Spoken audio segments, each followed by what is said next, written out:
Pirates to come up to the plate and the Giants to take the field.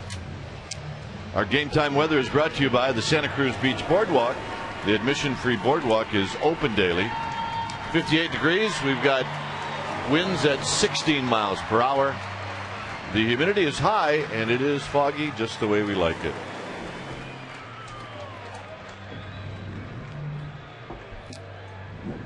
All right, let's take a look at the lineups. First of all, for the Pirates, it'll be McCutchen, Young, and then Garrett Jones. His 10 home runs in July, well, that's the best in the major leagues. Followed by Doman, Pierce, Andy LaRoche. Ramon Vasquez gets a start. Then it's Luis Cruz, followed by Charlie Morton. What do you say we take a look at the Giants defense tonight? It'll be Lewis, Torres, and Wynn. That is your outfield. Uribe, Sandoval on the left side of the infield. Velez and Garco. That's right, the new kid on the block, Ryan Garco. They'll be on the right side of the infield. Benji Molina, he'll be in the squad, putting down the fingers. And the guy that will be out there throwing baseballs tonight for the Giants, the left-hander Barry Zito. 21st start for Zito, coming off really one of the biggest games for the Giants all year long when he went 7 strong innings, 3 hits allowed, 1 run on a hot, steamy Atlanta day. And he was the winning pitcher in that 5-1 victory over the Braves. When he's right, you're going to see a lot of balls that kind of go up close to the strike zone, and the movement takes him away from the middle of the strike zone. He'll paint corners with a changeup, a fastball that he can cut, and a big curveball and a slider. And for Zito, never has beaten the Pirates. He's 0-3 lifetime with a 3.63 ERA. He's always pitched well, but has never gotten a win against him. Ryan Garco taking the field for the first time in a Giants uniform, and it looks like Murph fit him up pretty well. Looks like he's worn that thing his whole life. I know one thing. He's standing over there. Looks like he's freezing right now. Hey. Welcome to the Bay Area, kid. Here's the first pitch of the ball game, and it's a bullet down the left field line. And the speedy McCutchen is going to be aboard. Aren't you supposed to take the first pitch of the game? Apparently not. Not if it's right down the middle of the plate. Fastball challenge trying to get strike one, and he jumps all over it. We were very impressed with Andrew McCutchen when we saw him in Pittsburgh. A good-looking prospect. Well, that's his 3rd hit in 4 at-bats against Zito.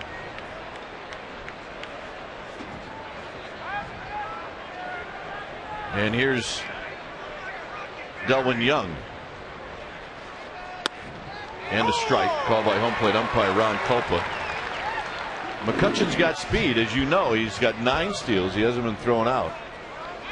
So it's going to be up to Uribe to try to keep McCutchen close. A little flare down the right field line, and this is going to be a fair ball. Randy Wynn is going to go to second. His throw is a good one, and they got him. Coming in to score is McCutchen, and it's 1-0 Pittsburgh. Well, it looked to be a big bad break. We could lead to a big bad inning, but a nice play from Randy Wynn coming over here, taking the Texas leaguer on 3 hops, wheeling and firing on uneven ground. To do it on the mound, a very good play indeed, and it was Juan Uribe who took the throw and put a nice tag on to get the out. There's a big breaking ball to Garrett Jones. How fair was it? It was fair. By about the length of a baseball.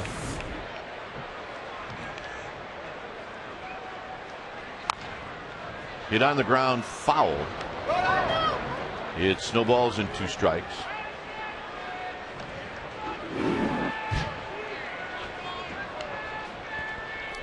It's always interesting to think what could be going through the mind of Ryan Garco in an Indians uniform his whole career. And now playing in San Francisco. You just never know where you're going to end up. You never do. You do know this, though. You're playing on a team that wants you and needs you.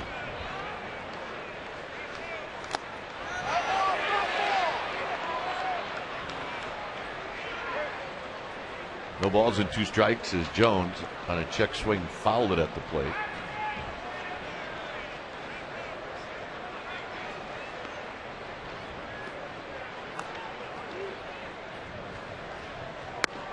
just outside, 1-2. Pirates are 5-6 since the All-Star break. 2 of those 5 wins came against the Giants in Pittsburgh. This is popped up. Juan Uribe is backpedaling, and he puts it away.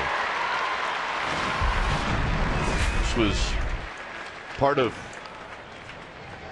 Garco's day today around the batting cage. Had a pretty good smile going on. Introduce yourself to just about everybody, including the manager. Short arms. Show off your swing. Very quick inside. You know what he looks like? He looks like a boxer. He's got a little Doug Mirabelli look to him. But you're right. He's got a little Rocky Marciano in there too. Yes, he does.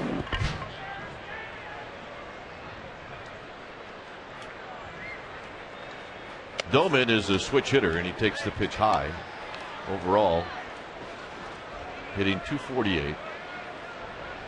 5 home runs, 20 RBI. Spent a lot of this year on the disabled list. And Zeta right now can't find the strike zone to Doman, and it's 3-0. Rockies lost tonight. They lost in New York 4-0. 3-1.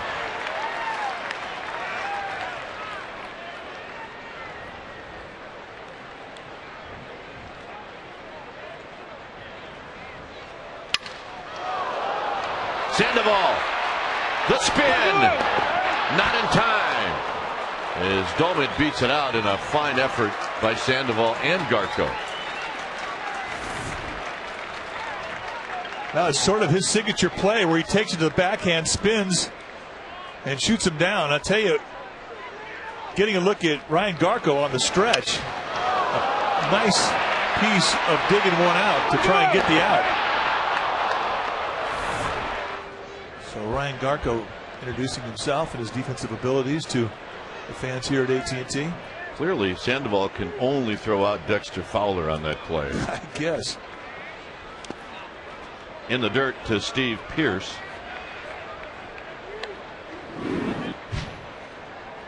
Pearce hitting .226. He had 1 hit last night.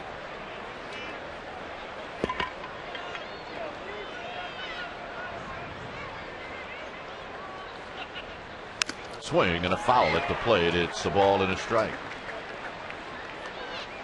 It is fun watching Sandoval. He's carries that big body and moves really quick. He's judging infielder not by his speed, but by how quick his feet are, and he's got quick feet. It took hours for Brooke Robinson to run from home to first, but as far as getting to a ball at third, lightning fast. The 1-1 to Pearce. Good breaking ball, 1-2. Boy, that locked him up. Barry Zito's curveball is so big that you have a tendency to give up on it. You see it early, you see it high, and it just keeps working its way back into the strike zone. It's one of the biggest curveballs in the game. Got him, he threw it again, and that ends the inning. A run for the Pirates. Giants are coming up.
Giants are coming up for the first time, and this is the lineup that Bruce Bochy filled out. It'll be Torres, Wynn, and then Pablo Sandoval at home. Best in the majors, $3.99. Molina, Lewis, and then Ryan Garco, followed by Velez, Uribe, and Zito. Well, let's take a look at the defense for the Pittsburgh Pirates. It'll be Jones, McCutchen, and Young. That's your outfield. McCutchen very impressive with his range. LaRoche and Cruz will be on the left side of the infield. Vasquez and Pierce will be on the right side. Ryan Doumit will be doing the catching, and on the hill for these Pirates will be Charlie Morton. Morton making his 8th start, 2-2 on the year, a 3.86 ERA. Charlie Morton is a 4-pitch guy. His fastball will go 86 to 91-ish with a 2 and a 4-seam ability. He's got a curveball, a slider, and a changeup. And one of the things they like about Charlie Morton is that he can throw any of those pitches in any count.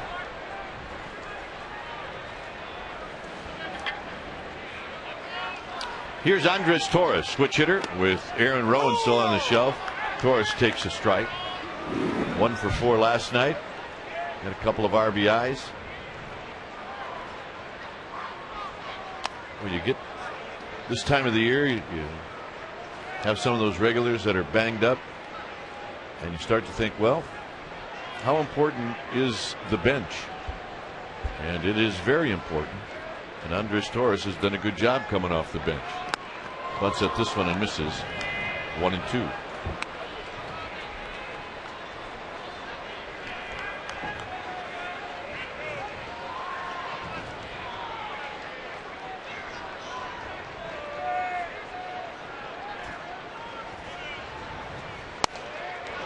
And Torres out swinging, 1 out. That's a little more fastball than we saw him have over in Pittsburgh. In Pittsburgh, he was outstanding against the Giants. Went 7 strong innings. 3 hits allowed, a couple of walks, and struck out 6. Did not allow a run. He's a big guy, 6'5", 220-pounder. He's got just about a little over a year and a half at the big league level. Charlie Morton from Johns Island, South Carolina. You ever been to Johns Island? Nope. Here's Randy Wynn, another switch hitter, hitting .277. Well, it sounds like a place that might be fun. I bet John Miller's been to Johns Island. Yeah. I'd like to go to John Miller's Island. That'd be a good place. That much we know. Sandoval to follow. In at third is LaRoche. Randy Wynn pops it up. It'll be Cruz behind the bag, and Cruz will put it away. 2 outs, and here's Sandoval.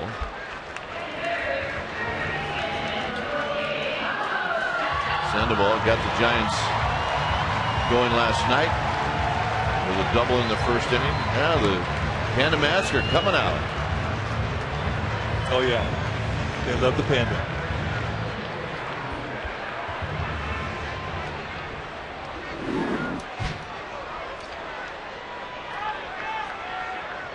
Sandoval took an 0 for 3 against Morton. Taking all the way, and he takes a strike. At least it looks like a happy Panda. We've seen a couple scary ones yesterday. Yeah, this is a good one.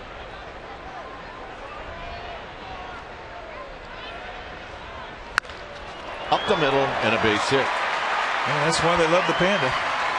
He can hit.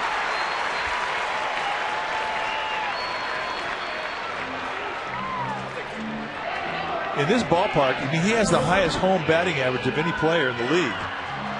Hitting .396, and he just adds to it. He's got to be getting close up to 400 now. 3 hits last night.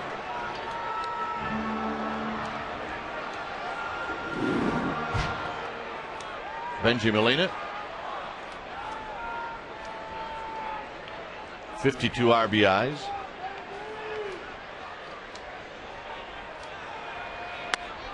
Takes the first pitch inside.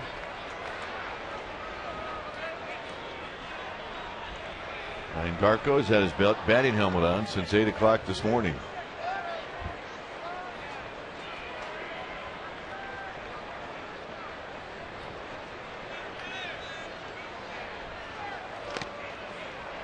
Ball squirted away from Doumit. Well, Two things about Ryan Garko. He looks like a hitter. And two, he looks like a good guy to have on one of the corners of the infield if you're pitching and the guy at home charges you. And three, he's a Stanford grad, which means he can figure out his average after he hits the ball from home to first. They actually have a class for that at Stanford. 2 balls and 1 strike.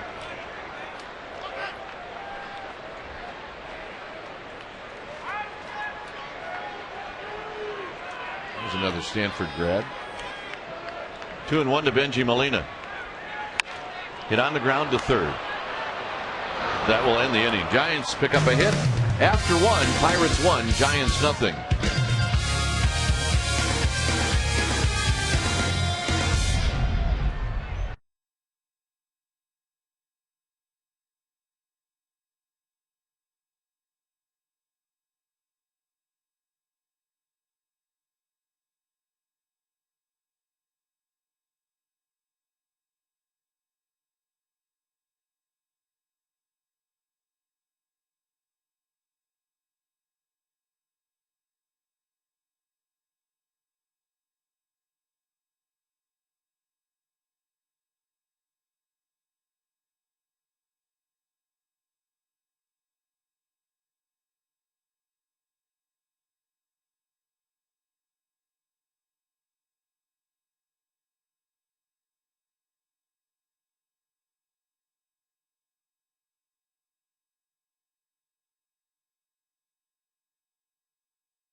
Corona timeout. Let's take a look at the new guy, Ryan Garko, 6'2", 225-pounder, 28 years of age.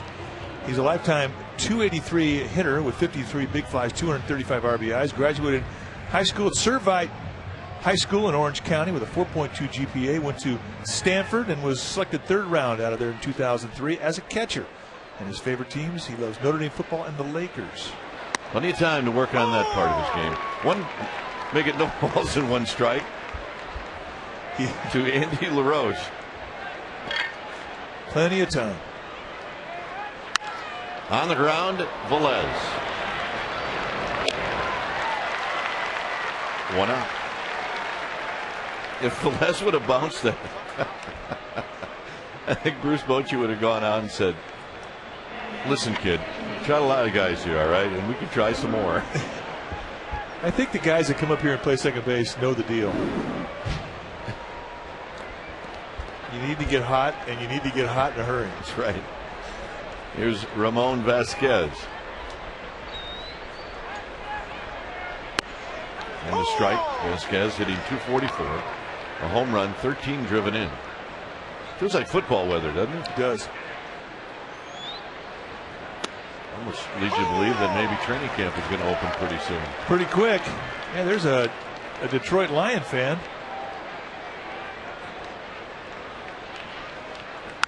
Out of play down the left field line.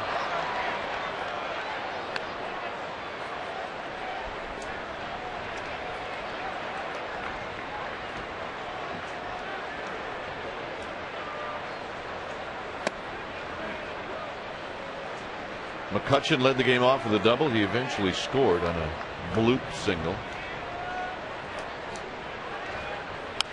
That's fouled out of play. No Wilson tonight and no Sanchez.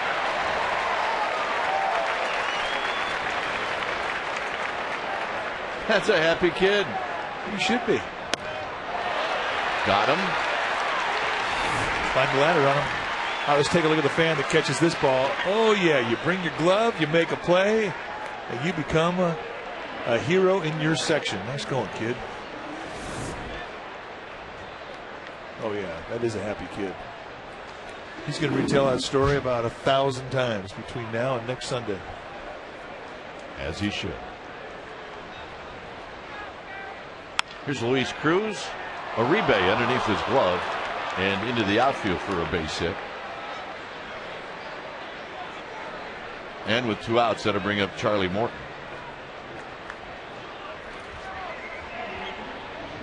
If Uribe catches that, he's probably going to throw him out. Charlie Morton started the season with the Atlanta Braves, came over to the Pirates in that deal that sent Nate McLeod to Atlanta.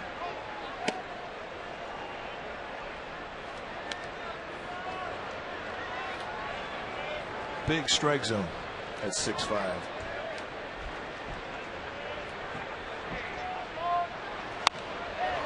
Takes a pretty good cut as that one's fouled off of our auxiliary scoreboard, very close to Marty Cohen.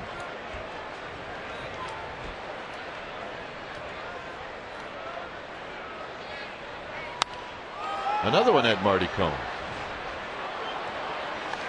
And it's 1-2. Hey, don't be. There's hard Marty. Don't be chasing Marty out of his cage. The only way he catches it, though, is if it goes right into his pocket. I think Marty expected it to be cold tonight. That's high, 2-2. Well, I think over the years, if you're a camera person here in the Bay Area, you come ready. Layer, baby. If you get cold, it's your fault. That'll end the inning. 3 strikeouts for Zito. It'll be Lewis, Garco, and Velez. 1-0 Pirates.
Amy Gutierrez. And about the newest Giant, Ryan Garco, of course, you know by now he attended the Stanford University, but he still has ties with a lot of the coaching staff there at the school, and he also received a lot of texts from former teammates when he was at Stanford. He says those guys are still his best friends. A lot of them live in New York and are planning a trip to the Bay to come watch Ryan play.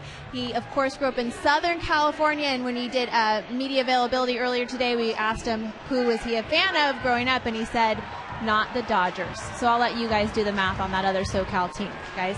All right, big Padre fan.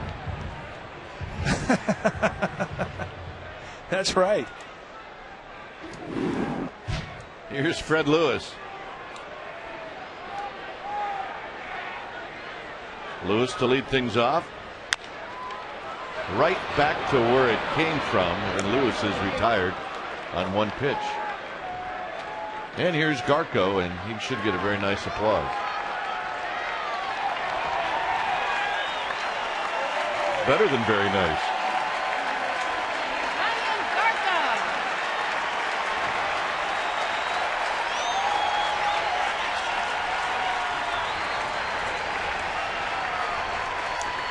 With the Indians, Garco is hitting .285 with 11 home runs, 39 driven in.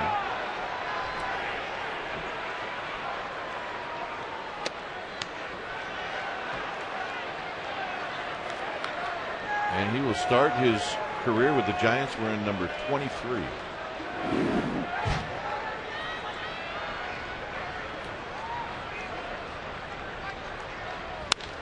Pops it up. It'll be McCutchen to put it away. 2 outs. A really high pop up there. One of the biggest pop ups I've ever seen. Talking to Billy Hayes, who threw him some extra batting practice today. So I said, "What'd you think?" He goes, "He likes that inside pitch." He goes, "Check out his arms." He says, "He's a short arm swinger. That means he's going to be tough to jam." In the National League, that is a good thing, because you will see your hands get tested on this side of the fence. Here's Velez. Velez last night went 1 for 3.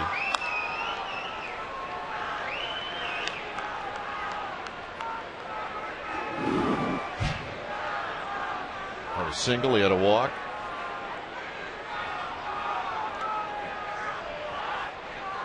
Another pitch high, 2-0. When the Giants were in Colorado, they had the batting stance guy. And that's his name. He's a guy that's from the Bay Area that can copy just about any batting stance of current players, past players. He's remarkable. Hit high. Hit deep. Out of here. And the batting stance guy loves a Eugenio Velez. And so does Barry Zito. First home run of the year for Velez. And we're going to make it our fourth quality drive. Why not? Let's take another look at it. Morton throws it middle in, and Velez hits it, and he knew it. He's got as much power as anybody. I mean, he doesn't look like he's kind of wiry, but don't let that body fool you. He's got TNT in those hands. Our fourth quality drive of the game. Now, plus Charlie Morton knew it as well. Uribe hitting .280, 0 for 2 last, or 0 for 2 lifetime against Morton, as he fouls this one at the plate. Watch the hitch, and the foot goes down, the hands come up, and he just unloads. And I don't think he got all of it. And he got a lot of it. But I think there's more. Look out. 2 balls and 1 strike. And as you can imagine, he's got a pretty fast home run trot. Wiry, strong. Alfonso Soriano type. Slowly hit. And this is going to be a hit.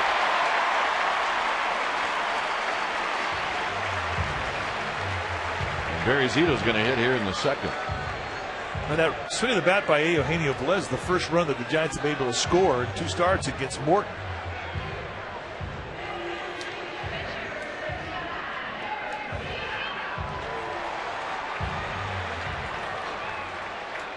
Zito is 4 for 31 on the season, as he will hit here with 2 outs and Uribe at first.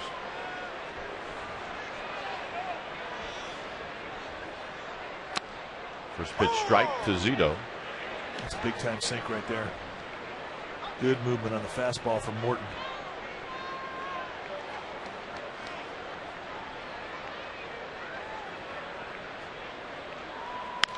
Zito rolls it foul. He swung at that like his hands hurt.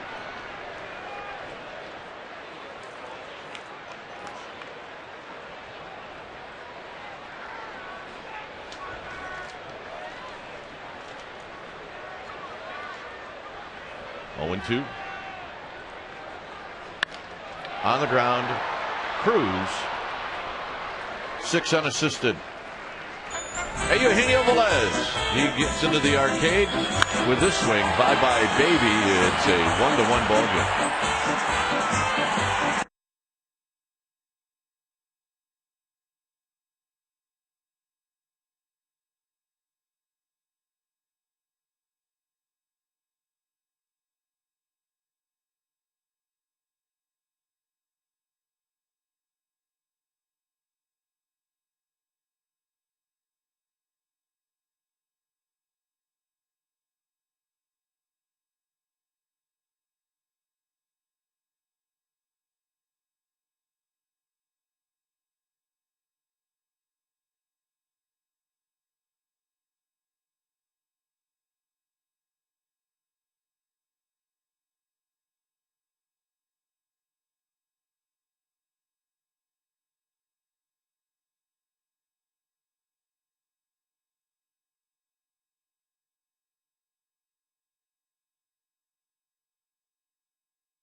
Bucks off tickets to Saturday's game when the Giants take on the Phillies. That's Lincecum's next start. That means that the View Reserve seats, which are normally $24, will be on sale for $9. You reserve your seats by going to sfgiants.com, and you can receive the K-Zone discount by using the coupon code GIANTSK. So check it out, GIANTSK, sfgiants.com, and see you here. So here's Zito facing Andrew McCutchen. And McCutchen takes a strike. McCutchen has been a problem for Zito. He's 3 for 4 lifetime. Flips this one into center field, but Andres Torres is there. 1 out. Keep those legs off the base path. In the Pirates clubhouse today, and he is not a big guy, McCutchen.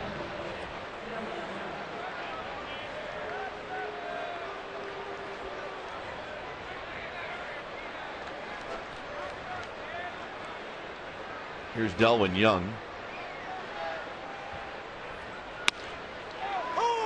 Zito starts him off with a strike. Rockies lost the Dodgers and Cardinals 0-0 in the 5th inning. 0-2 to Young.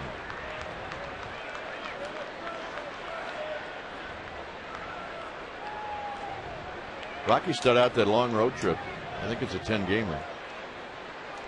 0-2, and they'll face Johan Santana tomorrow. That's a good thing.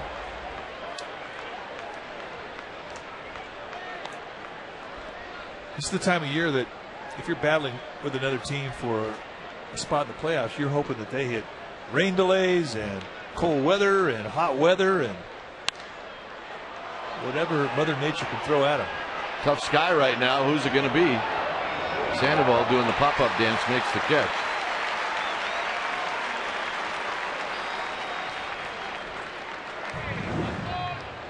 Mark Burley's first start after he threw his perfect game was tonight, and he was perfect through 5 2/3 innings. He ended up walking a hitter, and for the first time in his stretch in a very long time, he gave up a base hit. Well, it's a new Major League record of retiring guys in a row. Previous record held by my old roommate and your teammate as well as mine, Jim Barr. He and Bobby Jenks shared 41 consecutive. So there's a new record. A remarkable achievement. The White Sox are losing right now in Minnesota, 5-1. So once he got into a stretch, it was all over. Book on Burley, get him in the stretch. There's a bullet to right. Randy Wynn will play this one off the bricks. And now we got to play at second. Uribe's got it, and sliding in ahead of the throw is Garrett Jones.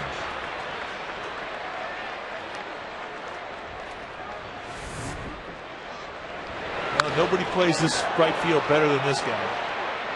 Outstanding. Little jump ball to get it. Throw a little wide the bag, and that provided a little lane of opportunity for Garrett Jones. But I'm thinking that Randy Wynn was thinking that he had a chance to shoot down Jones. And if it was a little more accurate, I think he could have. Doman with an infield hit in the first.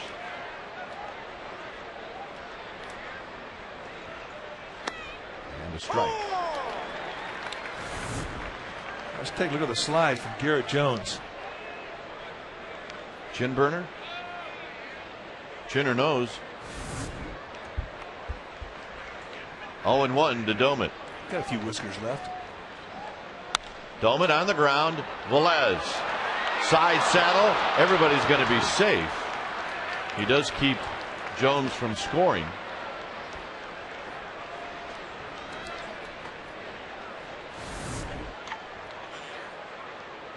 Going to be a base hit. He had the ball in his glove. He just could not keep the handle on it. And as Kai pointed out, the good thing about the play was that Garrett Jones could not score on it. But it gets Pierce to the plate, and he's got power. Don't let those numbers fool you. He just got called up from AAA, and he was putting up some good power numbers at the AAA level. Pierce struck out. He saw a couple of breaking balls.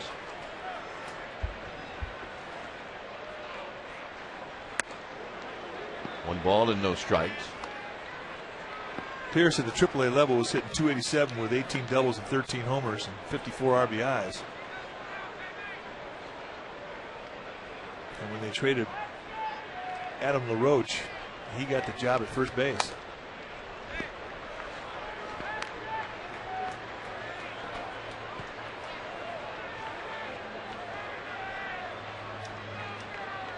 Zito behind 2-0.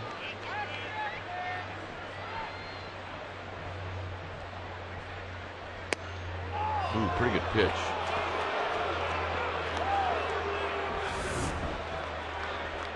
.20 changeup, just a little low and outside.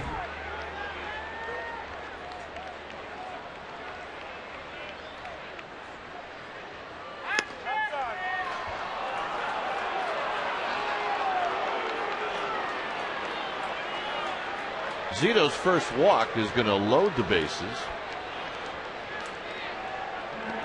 And now the hitter is Andy LaRoche, who hit a ball sharply to Velez at second, but was thrown out.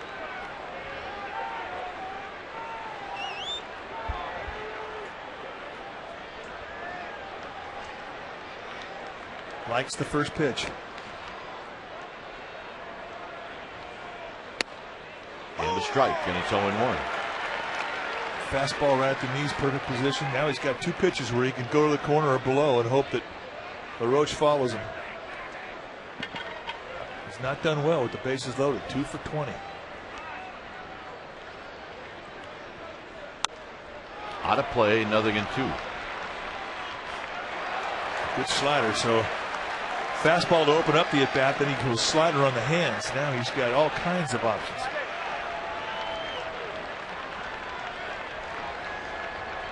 It's a good number. Giants have given up the fewest 2-out runs allowed in baseball.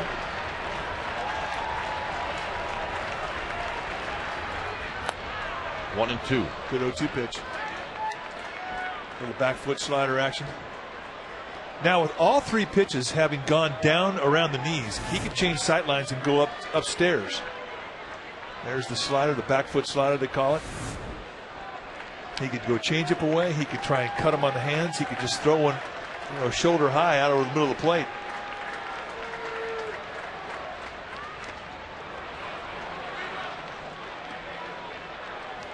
staying down below.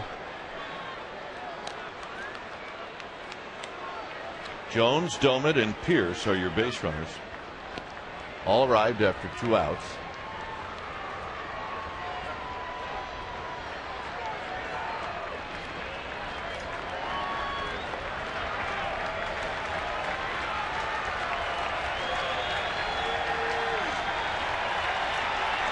Two and two.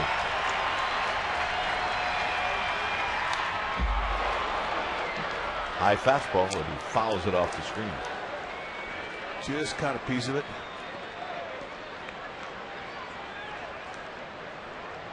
But the idea of changing the sight line, a good one. Now you throw a fastball. You establish the fastball speed in his mind. You can do two things. You can try and cut him on the hands with a fastball, or you change up on the outside corner. Randy Wynn coming in, and the Pirates are going to leave him loaded. Top of the order coming up for the Giants.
AT Rapid Rewind. We take a look at Jason Schmidt, who was a good Giant. June 6, 2006, he was taking on the Marlins, and that night he had it going. He set a career-high strikeout record with 16 personal strikeouts. He had 9 innings, about 7 hits, 1 earned run, 1 walk. He threw 124 pitches in that outing. The 16 strikeouts is still a Giants high here at AT&T. Schmidt shares that record with 16. Lincecum last night had 15 strikeouts. Kerry Wood, the most for an opponent against the Giants, has 14, and that's your AT&T Rapid Rewind, the nation's fastest 3G network. AT&T, your world delivered. So many strikeouts, they had the kids dancing in the aisles. Oh yeah, that was a lot. What a night Tim Lincecum had. Unbelievable. Here's Andres Torres. Randy Wynn, Pablo Sandoval, 3 switch hitters here in the 3rd inning. A 1-1 game.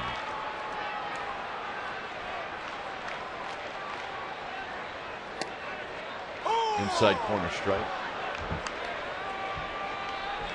That's why I like an umpire to call a strike. Lets everybody in the park know that it was a strike. On the ground sharply to Pierce.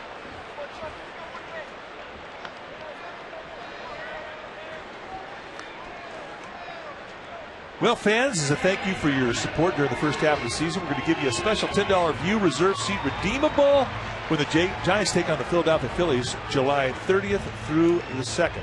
That's Thursday through Sunday. You can visit sfgiants.com and use the code word THANKS and take advantage of that $10 offer. Check out the Giants as they take on the world champion Philadelphia Phillies. Bring them on, baby. Bring them on. Randy Wynn takes a strike. Randy Wynn popped out in the 1st inning.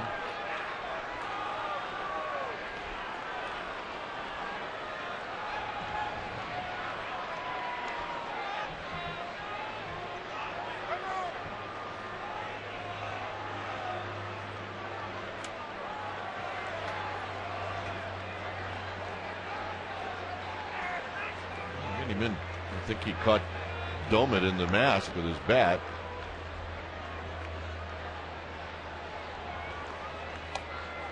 Which is high to even the count at a ball and a strike. Here's what Randy Wynn did. Randy, he's a mean guy. See? Hey, sorry. Did that in high school. You got in trouble all the time at San Ramon Valley. My bad. Hey, you ding my bat, you meatbag.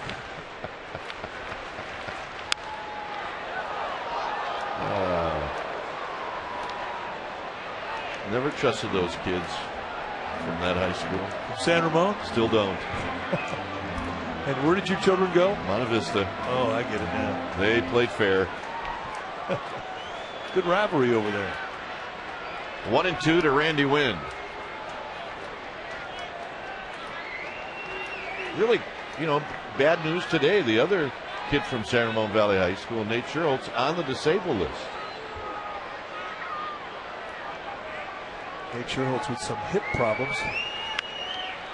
A great play he made in Atlanta. And this was that play. Zito on the mound, and this was Thursday's game. He hits his hip right there. And boy, the discoloration on the entire left side of his body was just scratched red, still is blue, and gnarly. But it just can't seem to get the stiffness out of the hip. Look out. How many times you hit a ball, it comes right back at you? Never. That one went right back to Randy Wynn. That was a true ugly finder right there. You mean the one that comes right back at you? You're quick. You are quick. Randy's going to be really pleased about that. Just kidding. Just kidding.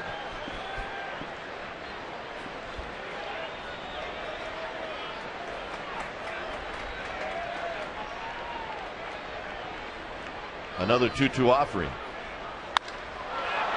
Hit well to center field. McCutcheon.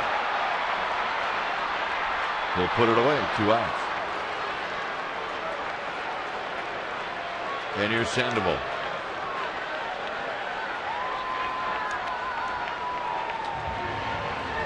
Yep. Big Panda fan.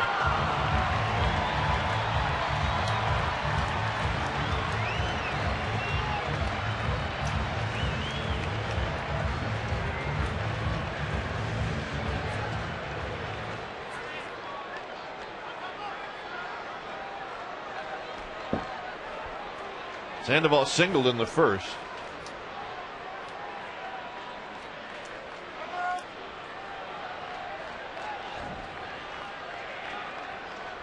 Benjamin will hit. If Sandoval were to reach, and now Domit and Charlie Morton are going to get on the same page.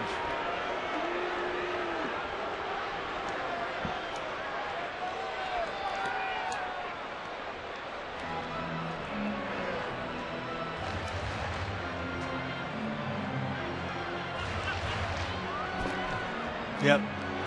Guess who he's rooting for? Raiders? Yep. He's a Pirates fan.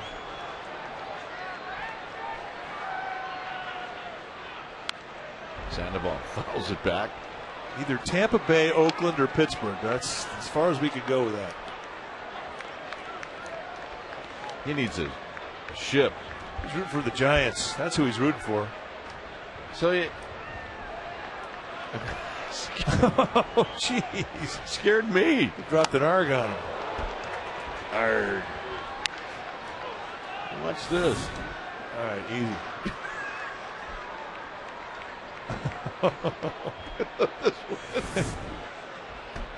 That one little girl took off. That's the one. She was gone. Oh, they're looking at this guy like, is he for real? Fun at the yard. At the yard. Oh, here, watch my sword. Yeah, I love it. 0-2 to Sandoval.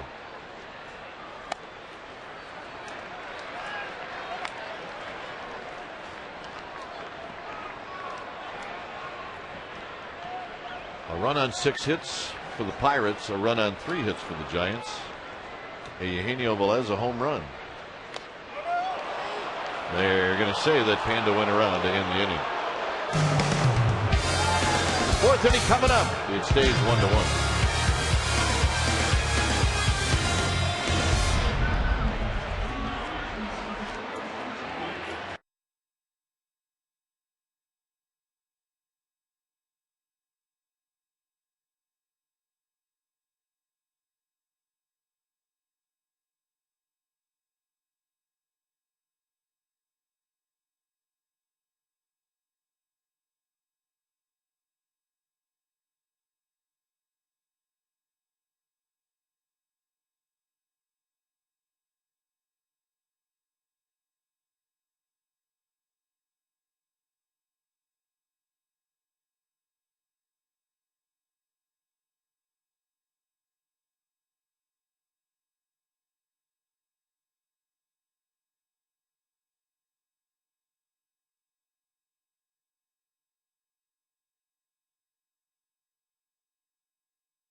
A question, it's a very simple one. Which Pirates player led the National League in home runs 7 consecutive seasons? 7 consecutive seasons. Wow. I think I got the answer to that. I got some candidates. I don't know if I could narrow it down to one guy. That's one guy. Vasquez fouls this one back. We can't see him, but we can write him down. Yeah, we do not want to go to the woodshed. No, been there too many times last year. Finally, it just was no fun anymore.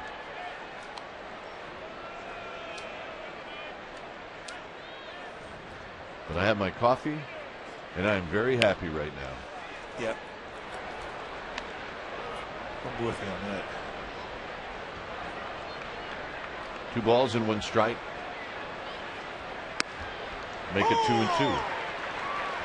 Zito has done a nice job of scattering 6 hits.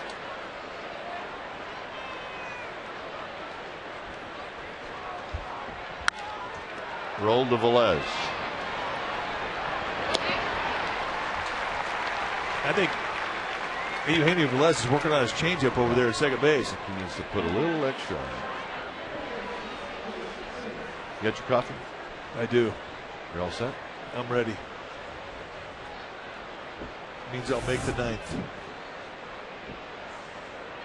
In the glove and just a little short flip over there. But the changeups are the ones that drive the managers crazy. The first baseman too.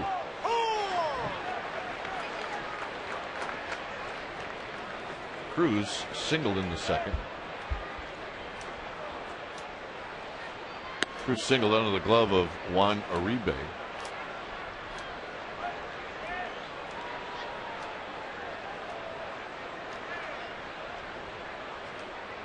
Luis Cruz from Sonora, Mexico. He's got another hit.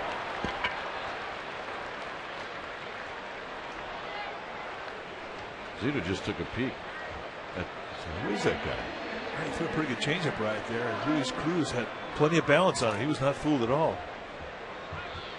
7 hits now for the Pirates.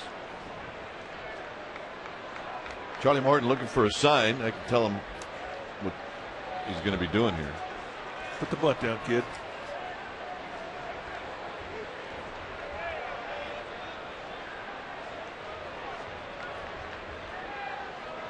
Now that throwover was called by the bench. A lot of managers will do that to see if a guy will tip his hand and show bunt. And Morton gave himself up. To no surprise.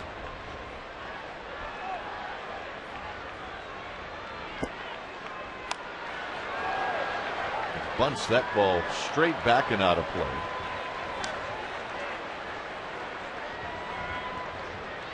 Oh yeah, we have a winner.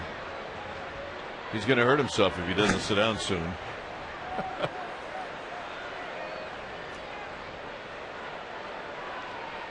Yep, you make a good point.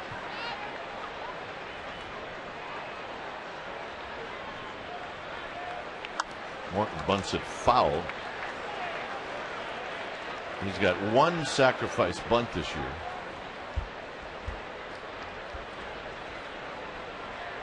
And you got to believe the bunt is still on. You don't get this excitement in the American League, folks. You do not.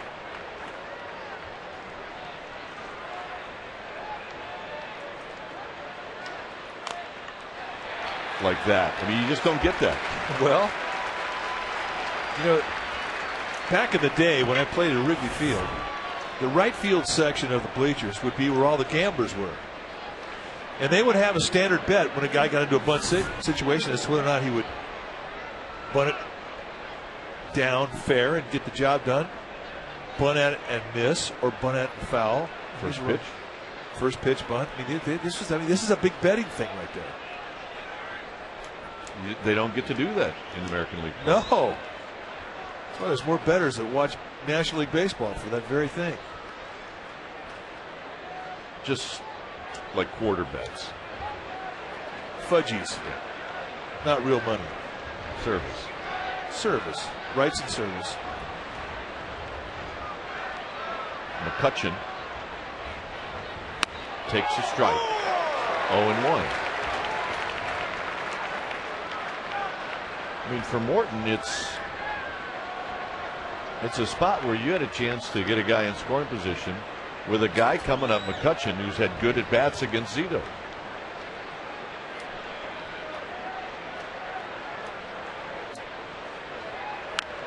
And he rolls it foul. We should explain the rights and service bet. We were with the Giants in the early 80s. We had a standard bet in the clubhouse that you play cards and you play for rights and service. You play cribbage, and if you won it, the guy you beat, he'd owe you a service. Go get me a cup of coffee, okay? And when he came back and delivered the cup of coffee, he had to give you rights. He had to tell you that you're the best he's ever seen.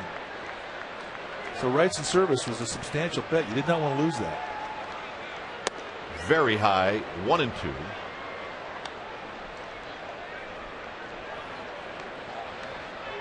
Nothing better than having Reenie Martin come up to you with a cup of coffee and tell you that you're the best he's ever seen.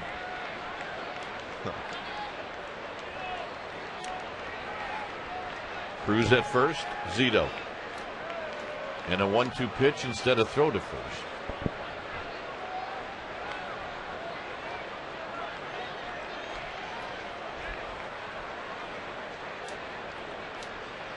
We had to quit doing it, though.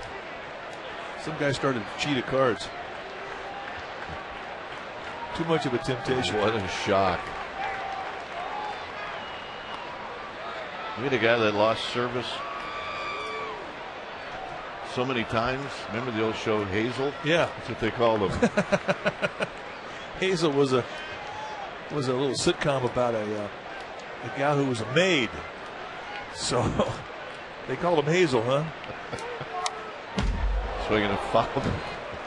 Hazel, give me some coffee. Yeah. Yes, sir. You're the best I've ever seen. Hazel. That's a good teammate.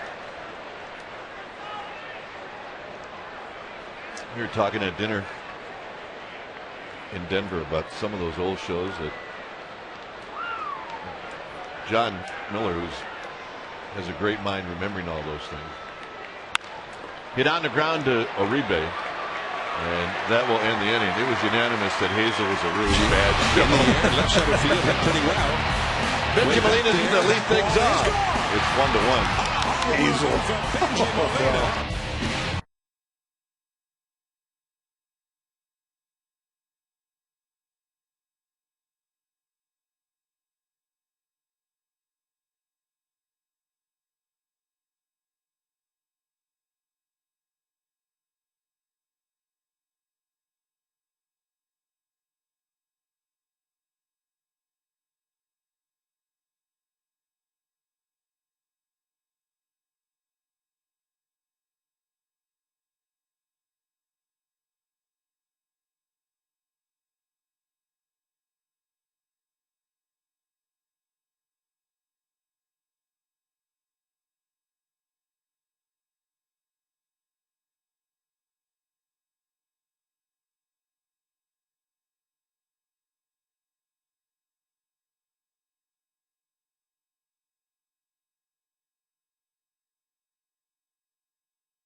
Baseball, it's all tied up in the bottom of the fourth inning, and with the trade deadline just days away, that brings us to our poll question for the evening.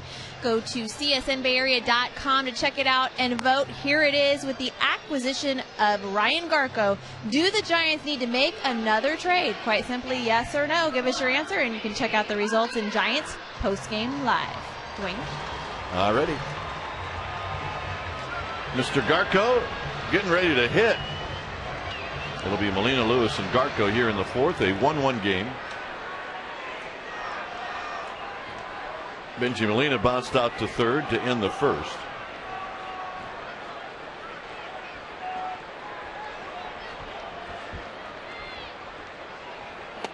And the first pitch is down low. Charlie Morton, no walks, 2 strikeouts.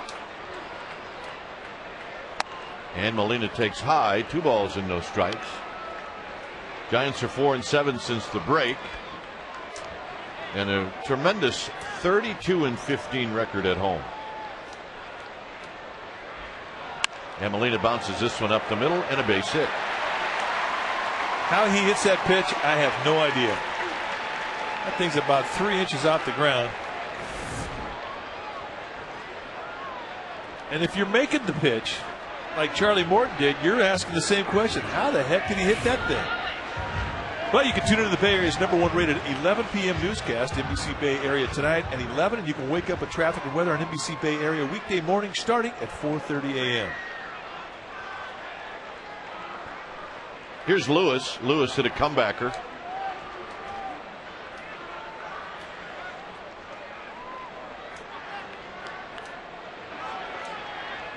Garco to follow, Molina aboard.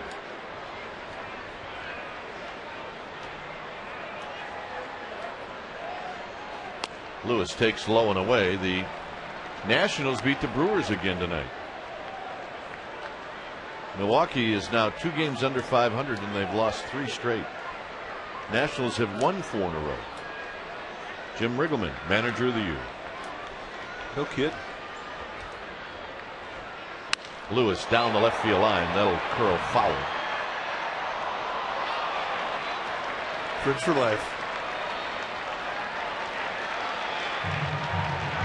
Oh, yeah. It's like that guy Allen in The Hangover.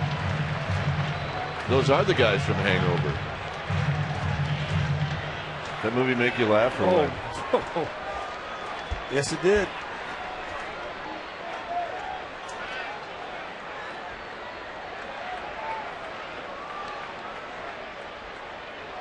Swing and a miss. 1-2. All right, another look at Allen from The Hangover. Barehander. Well, you know, from this past road trip, That's the best. we're going to look at the pictures just once and then throw them away. That's exactly right. Got him. Front door sinker and a pearl. That's a Joey Kerrigan special. Kerrigan, the pitching coach for the Pirates, really teaches that side of the plate with a 2-seam fastball, and Charlie Morton nailed it down perfectly. 3rd strikeout for Morton.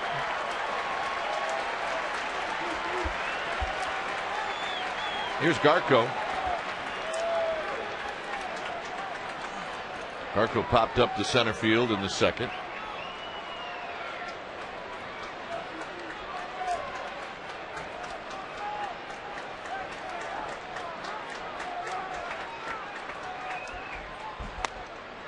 Takes one right down the pipe. No balls in 1 strike.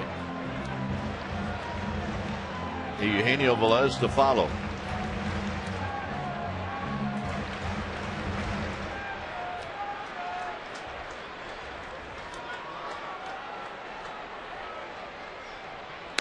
Way outside to even the count.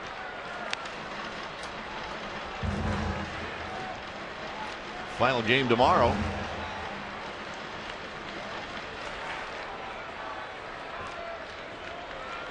And we'll have it for you right here on Comcast Sportsnet Bay Area. It'll be Kane against Zach Duke. Garco pops it up. Who's it going to be? It's going to be Cruz who puts it away. And before the ball game, Ryan Garko talked about how excited he was to be here. As soon as the plane landed last night, I'm very, very excited to be back in the Bay Area and to get to play for a franchise that, with the history and the players and just, everything the Giants have. It's such an honor. I'm just really excited to be a part of this. So Garko 0 for 2 tonight, and here's Eugenio Velez.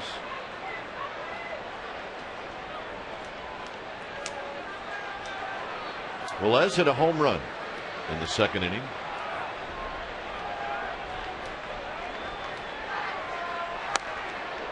And he swings and misses 0-1.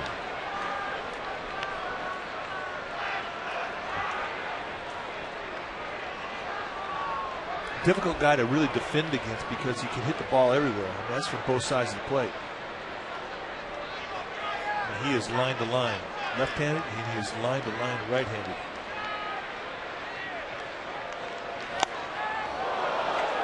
To the backstop goes the bat. It's 0-2. This was the home run.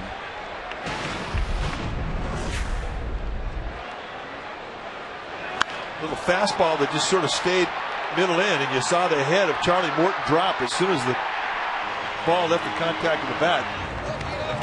And that was not a cheap home run, folks. That was a big potato. Well, Morton has kind of avoided that spot in the strike zone. Well, he's pitching him up, and you see a guy take a stance like Eugenio does with his hands low. You think you can get him up. See, that's more into his hit me zone. Just looking at his setup, if you're pitching against him, you would identify that guy as saying he's got a swing that's more suited for the low part of the strike zone. We've seen some good plays tonight up in the stands. Fans have been putting on a show.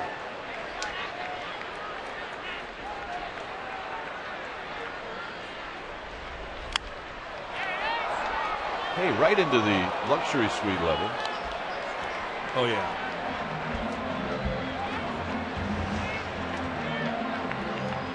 With no glove. Ouch. That's right. Bring your glove. Your hand doesn't hurt. Pete, let's go.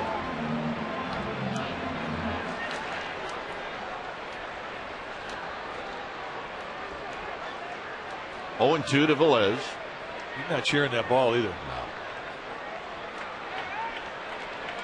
No. Molina, who singled the lead off the inning, still standing at first. Chop foul.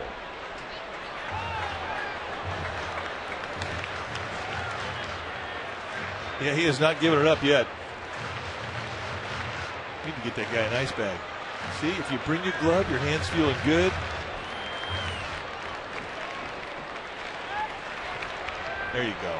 He was about ready to make a friend for life. No. Nice going. 0-2 to Velez. Tried to backdoor him 1-2.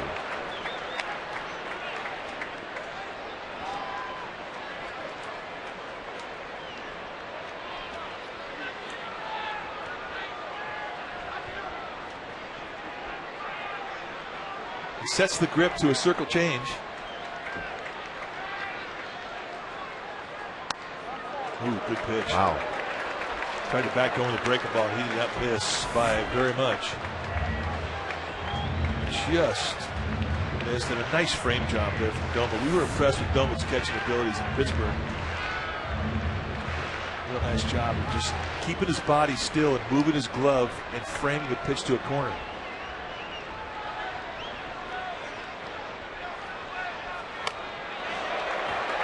So it ends up that Velez has given Morton another good at bat. Watch how still the body stays and the glove just works to frame. And you'll get strikes that way. A lot of times the guys will move their upper body, and you get too much upper body in the eye of an umpire, he'll leave the pitch. But if you keep that body still and you just kind of frame with your hand like Doma did, you'll get pitches. That was a nice job. Somewhere, Hobie Landreth is watching, and he was proud. Hobie. Molina goes, and the walk. It's a great at bat. So Velez takes the walk. This was our Athletic Trivia question. Which Pirates player led the National League in home runs 7 consecutive seasons? My guess was Ralph Kiner. Nice going. From Alhambra, California. Ralph Kiner used to have a partner, Max West, another old player, and they had a sporting goods store in Alhambra where I was raised as a kid, and Max West had a little league team. And if you needed any sporting goods equipment, you went to Max West. And there in the back room, there were 2 uniforms. Max West's St. Louis Cardinals uniform and Ralph Kiner's Pirates uniform. That's the first time I'd ever not only seen a big league uniform, but I got to touch it. Yeah, it looks different, smells different. And it was sacred cloth, let me tell you. It must have been wool. Oh, yeah. It was wool. It's beautiful. You know how beautiful the Cardinals jersey is. It's the same jersey that they have now. It's the birds on the back. Yep. Well, it was all stitched, and boy, it was pretty. Uribe's got a chance to give the Giants the lead. Joe Kerrigan went out and had a word with Charlie Morton.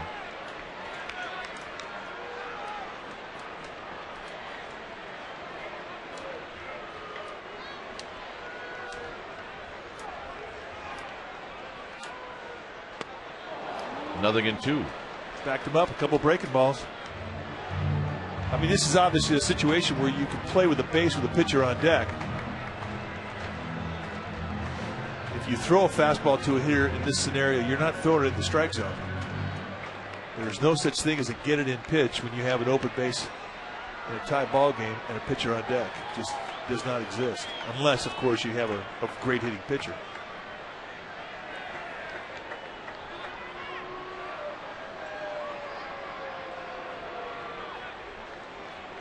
Or you think they may pinch hit, but that is not the case here.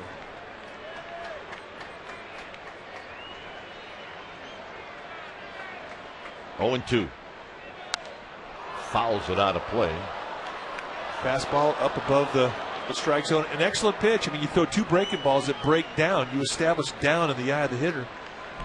Both pitches are right around 80 miles per hour, and here you heat them up with a fastball at 94 right across the letters. That's a nice pitch.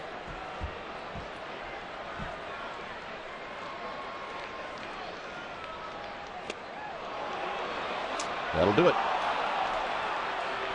Giants strand a pair. Here comes the 5th inning. It stays 1-1.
Spend the night under the stars right here at AT Park. It's called the Giants Slumber Party.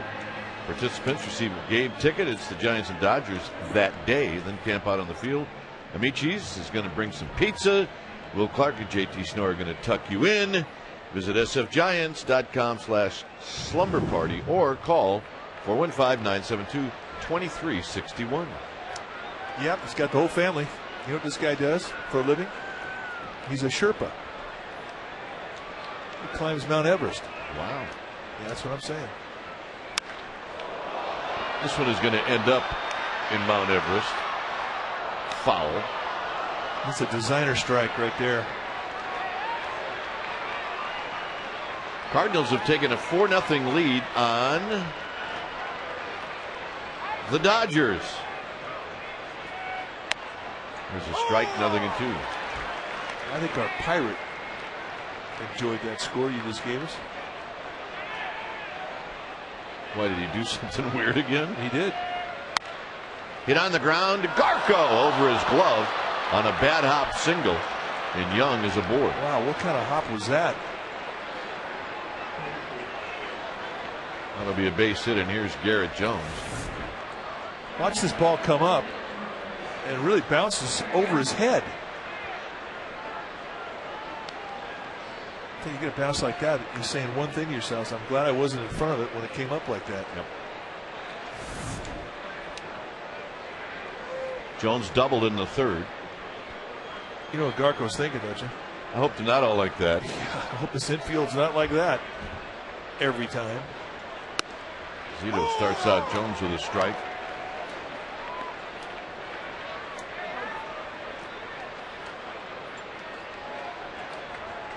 Talk about a guy who comes into a situation and makes a name for himself right off the bat. This guy was the guy. Garrett Jones, this is his 90th at bat. He's got 10 homers, and you saw the 16 RBIs.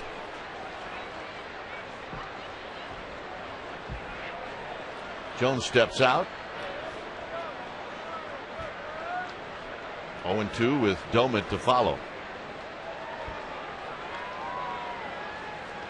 And that pitch is high. 1 ball and 2 strikes.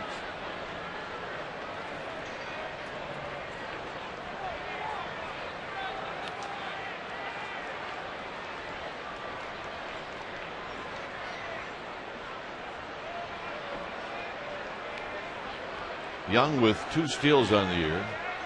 Zito will keep him close. And this is slowly hit, and he'll kick foul. And it stays 1-2. Good curveball.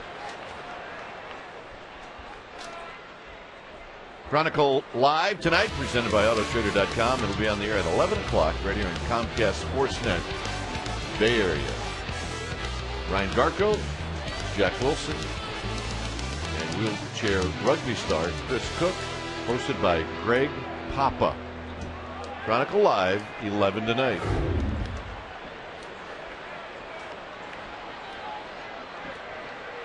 One and two. Molina wants a slider. And he was on it. Well, you don't want to throw a slider up there, especially the guy who's got power. And Garrett Jones has showed the league that he's got some pop. In a 1-2 count, you want that thing to go off the plate, down at the knees, and then drop towards the dirt. You do not want to hang that thing up there. Got away with one there.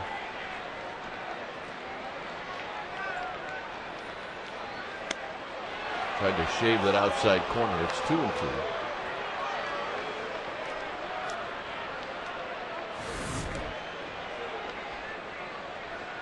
But you know, that's a good pitch if you're ahead in the count 0-2, 1-2. You know, miss off the plate. That pitch right there will set up an inside fastball if he hasn't gone over there. They're going to stay away. Sandoval in foul territory as the ball starts to drift on him, and he makes the catch.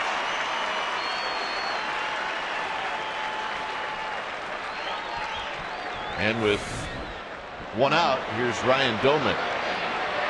And he's starting to do the pop-up dance. And as soon as you catch it, take a look at first base and see where that runner is. So a nice battle won there by Barry Zito.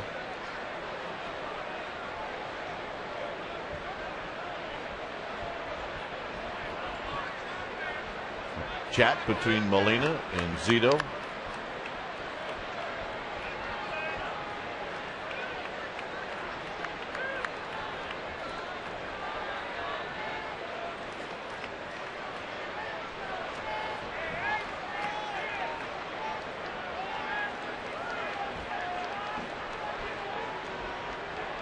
Young with a lean at first, and there's a pop-up, and it's headed to the club level, but it falls just short. No balls and 1 strike.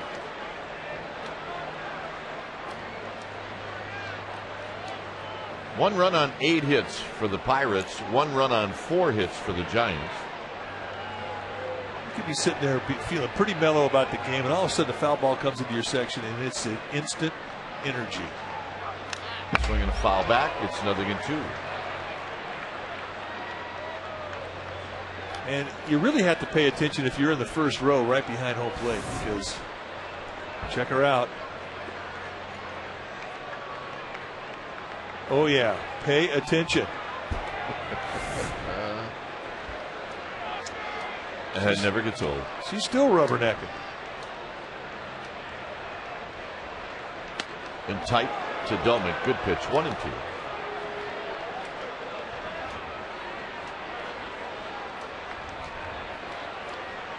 Yeah, now that's a ball, dude.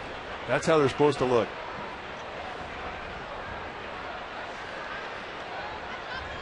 Ken Walling over at third base tonight. Kenny's got the look of a good dude. He got him. That's a great curveball. And keep in mind, Domick's been hot. You leave him standing up there in a 1-run ball game, you've just made a great pitch. And Ron Copel, the plate umpire, he kind of got into that one. He did. 5 strikeouts on the night for Barry Zito. Pierce has struck out and he's walked. And a good breaking ball, and it's 0-1.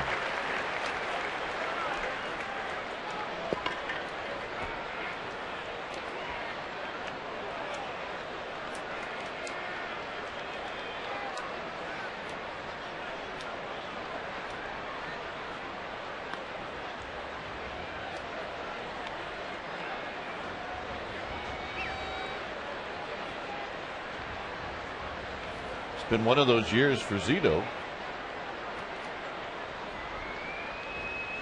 where the Giants offense just has not helped him out at all. Dribbled foul. It's 0-2. But he is not complaining.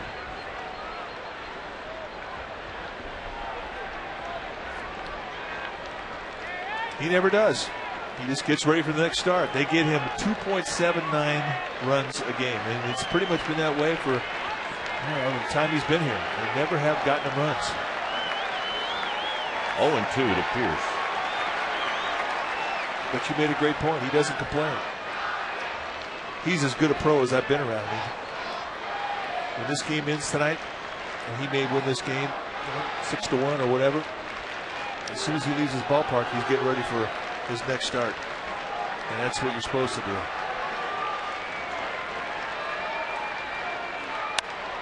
Popped him up. Randy Wynn will coast in. He will wait, and that'll end the inning. Zito will lead things off. Shakes his head a little bit. It's 1-1.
Brought to you by Subway. Eat fresh. Visit csnbayarea.com and ask us a question. We're going to answer one a game tonight. Comes from Dougie from Walnut Creek. The question is, when relief pitchers are warming up in the bullpen, do they only throw fastballs? Well, that's a great question, and it really depends on how much time they have to get loose. If they get a red alert, and it means you got to get up and ready in a hurry, the one pitch that you need to establish is that fastball. If you have time, you'll work other pitches in, but the one thing you absolutely have to do down there is establish that pitch. Here's Zito, who's due for a big fly. 1 ball and no strikes. That was a good question.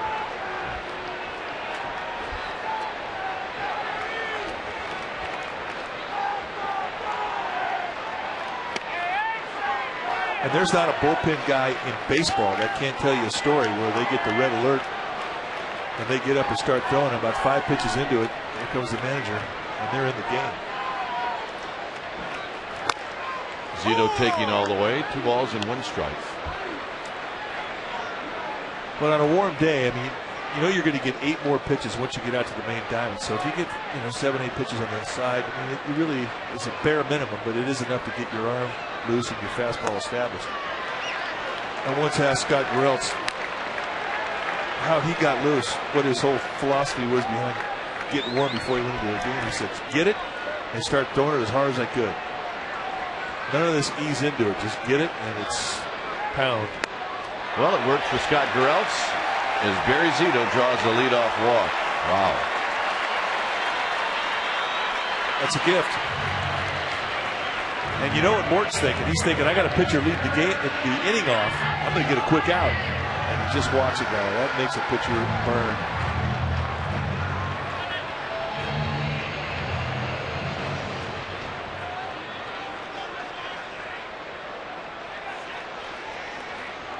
Here's Andres Torres. He bunts it, and he bunts it foul.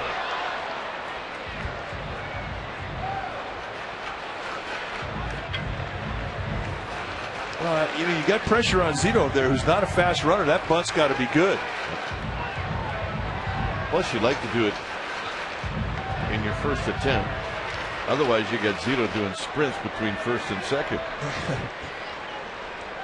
Did you just see a couple of pandas walking around the park? We did. That's what I thought.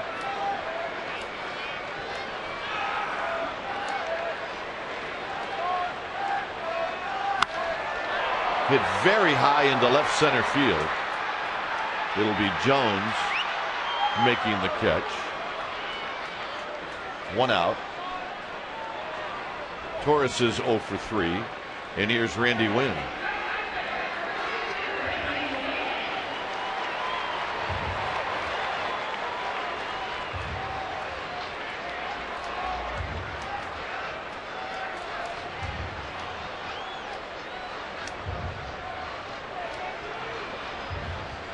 Randy Wynn has popped out and he's flied out.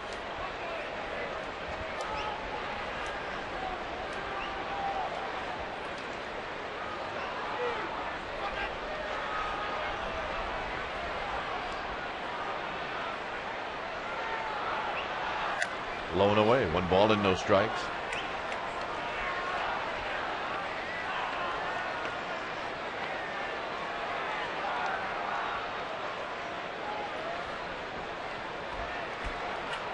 In at third is LaRoche.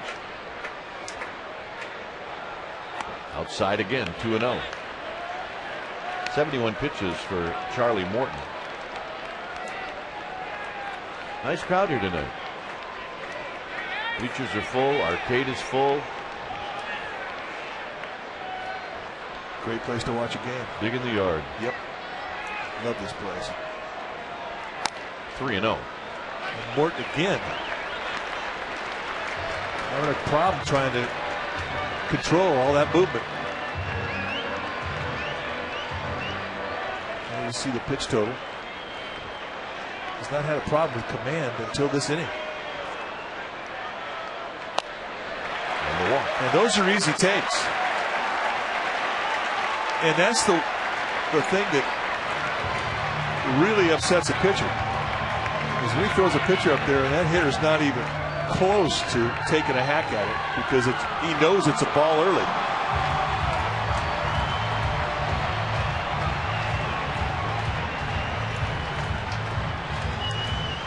the Panda.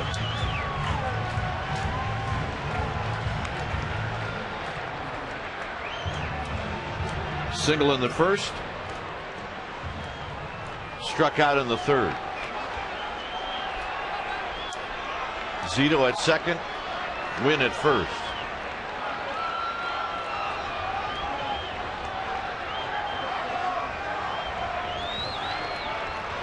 Coleman's going to have a word.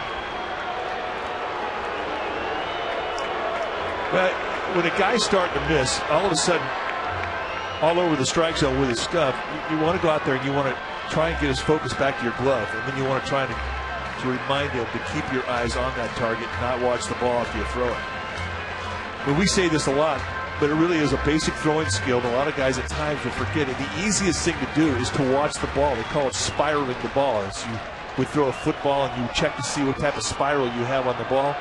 Well, you take your eyes off the target. Baseball, you can't do that. You really shouldn't do it in football either. Swing and a miss. But when you're a catcher and your pitcher all of a sudden has lost his command, that's the first thing you work with, rather than start to run up through the gamut of mechanical suggestions. Start with his vision.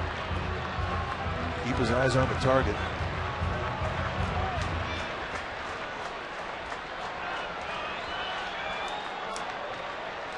No balls and one strike.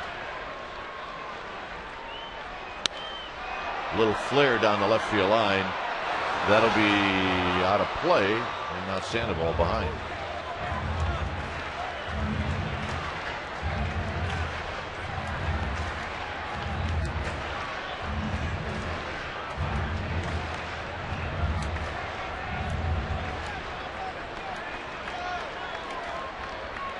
Good two-strike hitter.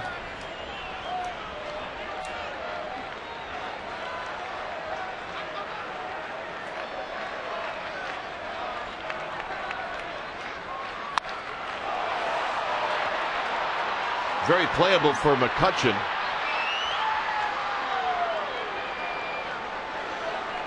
And now it's up to Benji Molina.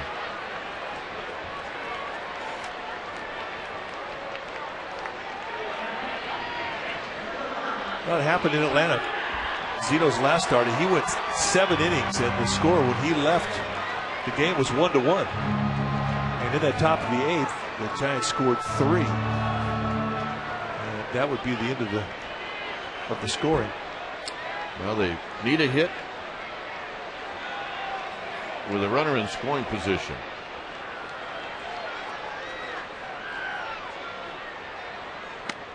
And Molina looks at a strike. Good quick breaking ball there.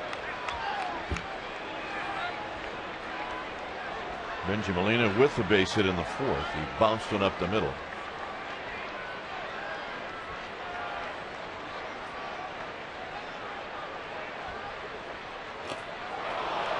And a pitch low and away. No balls and 2 strikes. Zito at second, Win at first. Both have walked.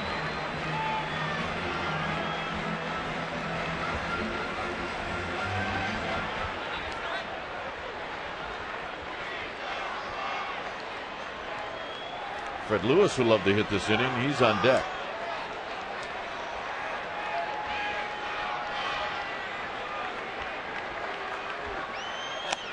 And that breaking ball is high. 1-2.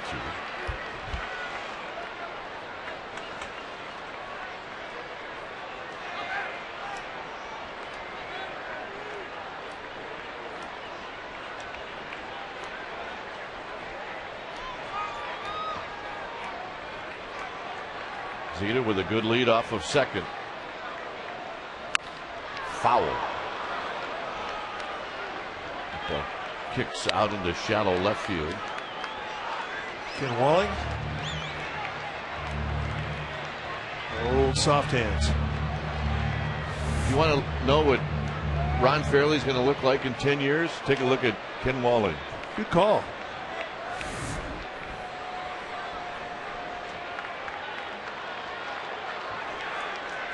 Yep, the old left-hander.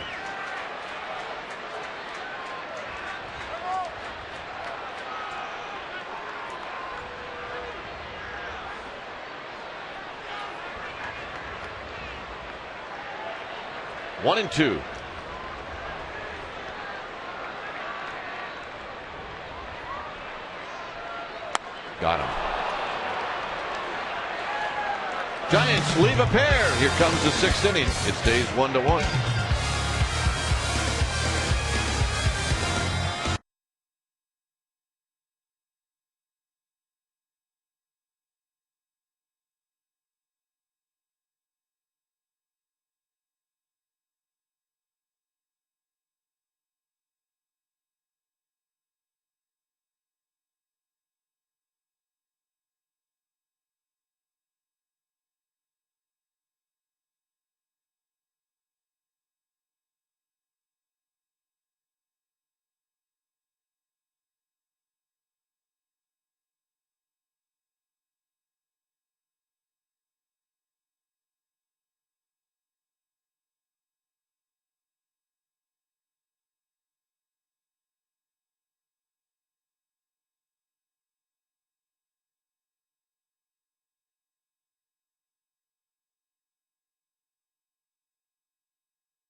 Sixth inning. Now it's time for Coors Night Freeze Can. We go up in this crowd tonight. Our fans have been putting on a show. First, it's Allen from The Hangover. A one-hander. Nice play, Mead. Oh, man. And then earlier, a young man who brought his glove made his parents proud. Absolutely. And he didn't spill his father's beer. And that is our Coors Light Freeze Can, brought to you by Frost Brewed Coors Light, the world's most refreshing beer. 1-1 tie here in the top of the 6th, and you see a couple of true hearts. Oh, yeah. Come to the ball yard and wear your birthday cap. Here's Andy LaRoche.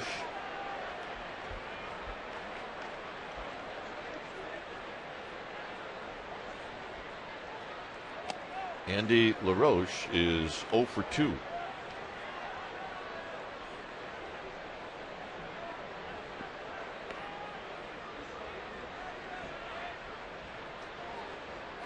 Two balls and no strikes.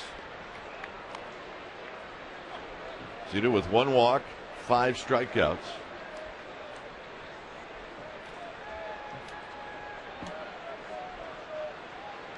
Three and 0.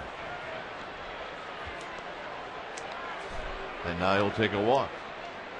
That's what you do. Go back, clean your head. You don't want to get any anger into a 3-0 pitch. You just want to get focus into that pitch. And a 4-pitch walk to lead off the 6th inning.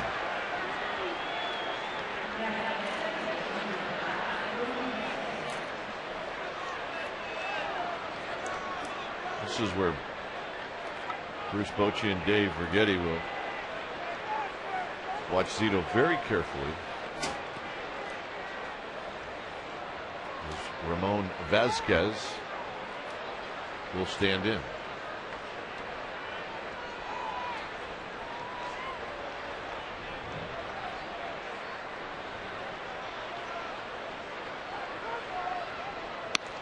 There's a strike.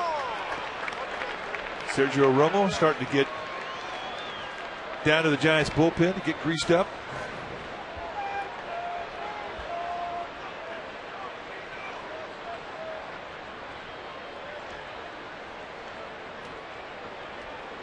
LaRoche at first with nobody out. And another strike, and it's 0-2. Now, if you ever get a wide strike where you're out there pitching, you just got a gift, you go right back to the same zone. And a lot of times you'll get exactly what Zito just got, another gift. And you know what you do? You go out there again, stretch it wide just a little bit more. And an 0-2 base hit for Ramon Vasquez. Just a little bit too much strike zone on that 0-2 breaking ball. I'm not sure what Zito's more upset about, the 4-pitch walk or the 0-2 base hit. Well, here's Cruz.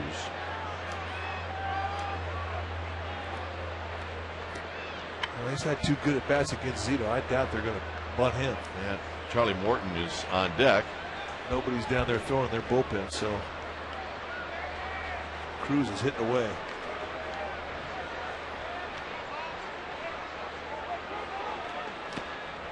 Knocked down by Benji Molina. 1 ball and no strikes. Here's where you need an atom ball right here. Yes, you do. Nice little 2-hopper to Juan Uribe. Get you 2 outs with 1 pitch. They don't call that double play ball pitcher's best friend for nothing.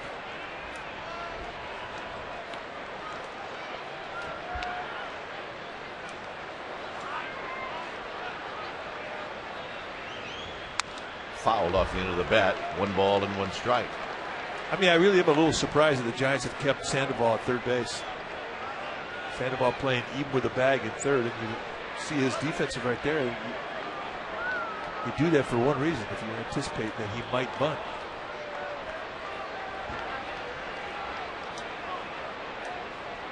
Now he's relaxing back.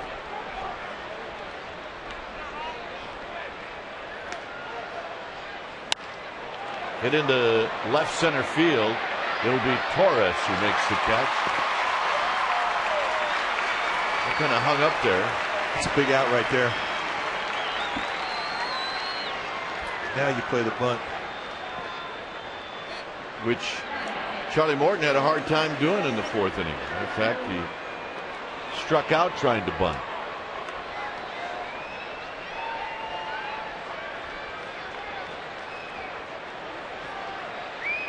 You have lots of options here as to how you're going to play this. It just depends on which bag you want to try and get. You've got pretty good speed at both first and second.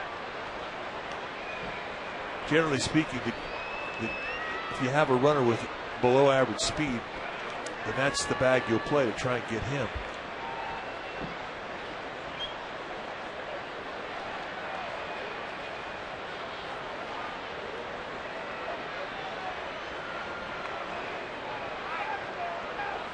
That's with 1 out.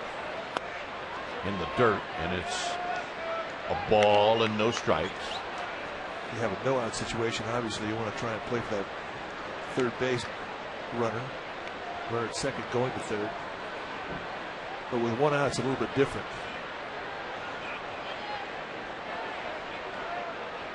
Giants are playing straight up.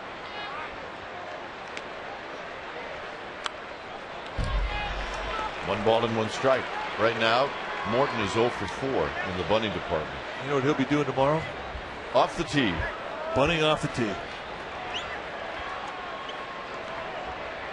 But he's got 2 more opportunities to get the job done.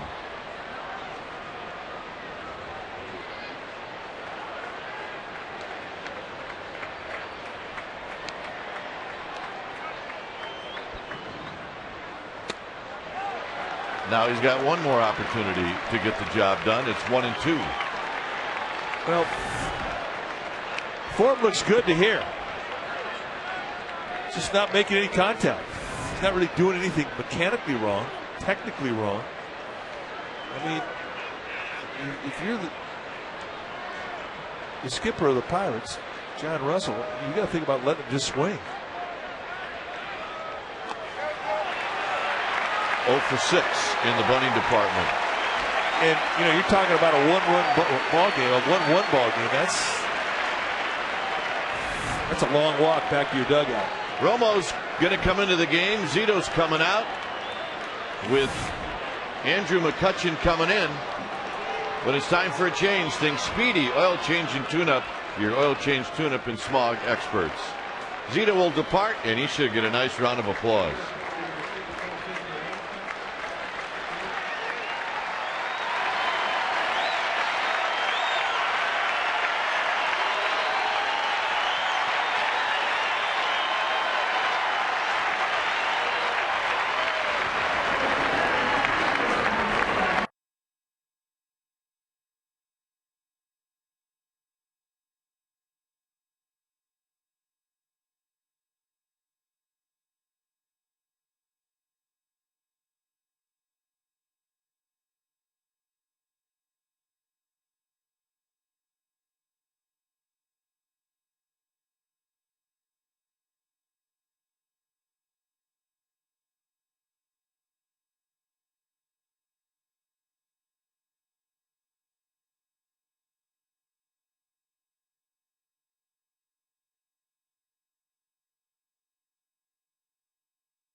Places Zito facing Andrew McCutchen, first and second, 2 outs.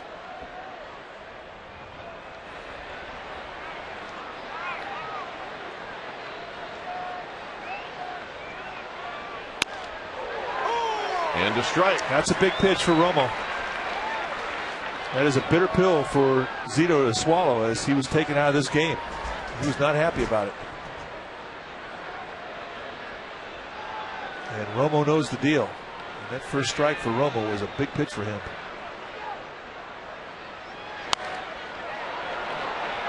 Garco into the dugout. It's 0-2.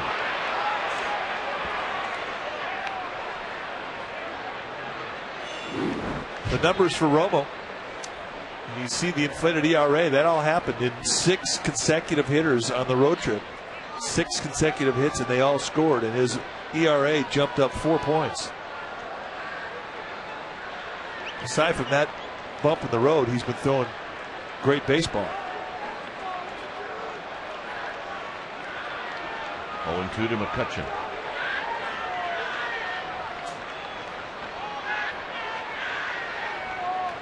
Got him. 3-pitch, see ya. Lewis gonna lead it off.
All game, I got to see a familiar face in the Giants clubhouse yesterday. Emmanuel Burris was in for a visit. Unfortunately, he had a cast on his left foot. He did undergo surgery, and a couple of weeks we reported that we weren't sure if he was going to have a screw placed into that little pinky toe, his 5th metatarsal.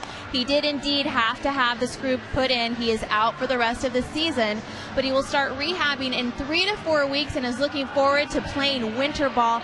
An interesting note, after rounding second when he broke that toe with the Fresno Grizzlies, they did an MRI and found that the foot actually had a hairline fracture already, so he'd actually been playing with a broken foot all that time, guys. All right, thanks, Amy. On the comeback trail for Emmanuel Burris. Here's Lewis. Lewis takes high and wide. Giants have not scored since Eugenio Velez hit a 2-out home run in the 2nd. They only have 4 hits. Inside corner strike. So Barry Zito's night is over, and a good job.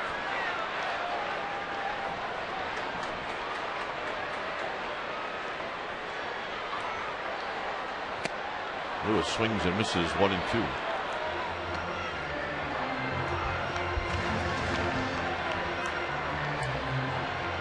Charlie Morton has really put the handcuffs on the Giants. Again.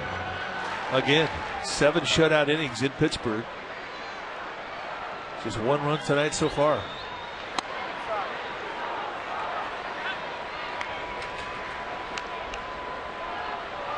Garco to follow. Lewis. And a 2-2 count.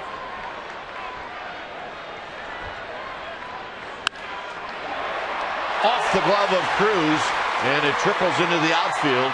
And Fred Lewis with a leadoff base hit.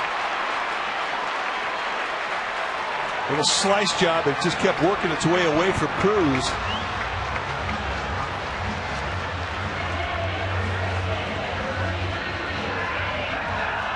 Here's Garco. Last 23 games, he's been putting on a clinic with the wood. 349, hot.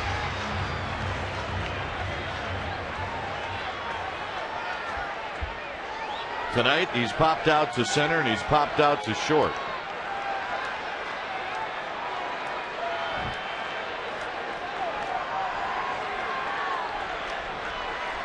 Lewis gets back. 7 steals on the year for Fred Lewis. He's been caught 4 times.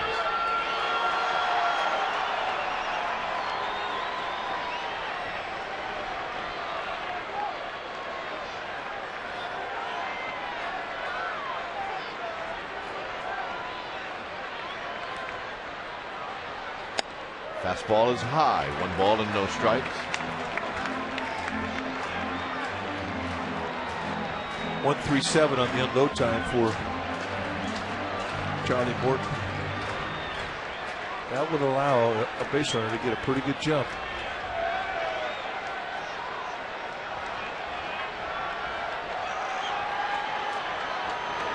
One and 0 to Garco. 2 balls and no strikes to Garco. Fred Lewis started to go and then stopped.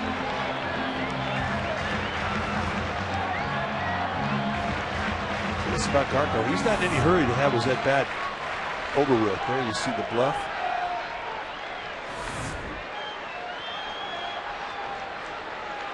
Good explosive secondary lead from Lewis.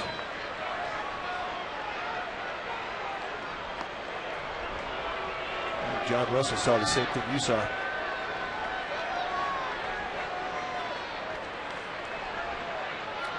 Well, Morton issued a couple of walks, but overall pretty good control, so you would think Garco would get something to hit.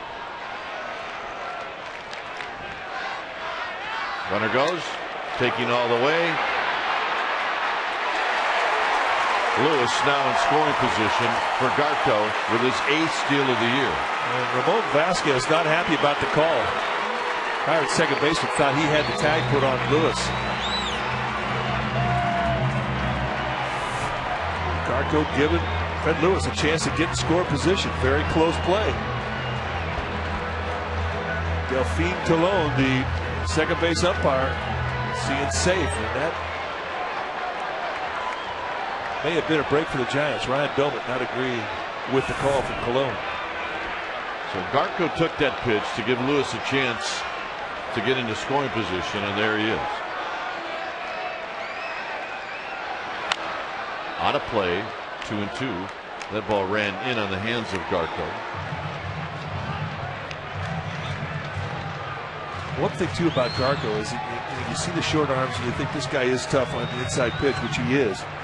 And you can even make a good pitch, run it up the bat, and he's strong enough to where he can throw that thing out over shortstop head and beat you with a broken bat. Hits with a pretty good choke here with 2 strikes, goes up the bat.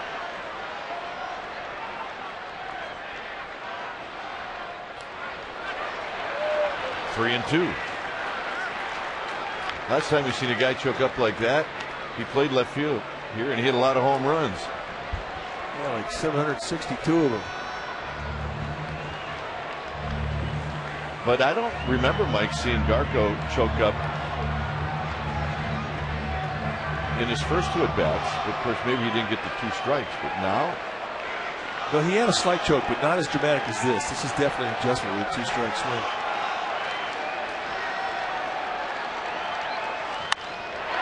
Line drive right at the second baseman, Vasquez. Good at bat.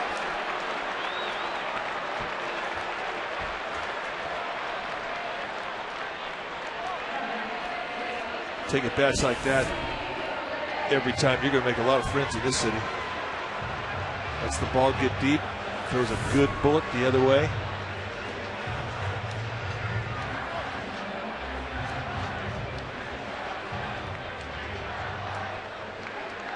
Joe Kerrigan's going to come out and talk to Charlie Morton about Eugenio Velez. I think the other thing, Mike, that they have to talk about is making sure they keep Fred Lewis close. Well, one thing that has happened, he talked about the 1.37 unload time. He did adjust and unload a little quicker after that, but once a runner got out second, he became very deliberate again. And I agree with you. With one out, it is an opportunity that you might see Lewis go if he could get a good jump.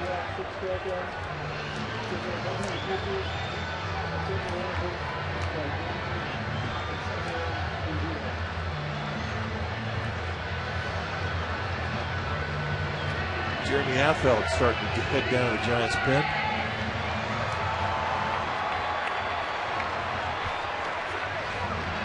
Velez, well, he's homered, and then he drew a walk.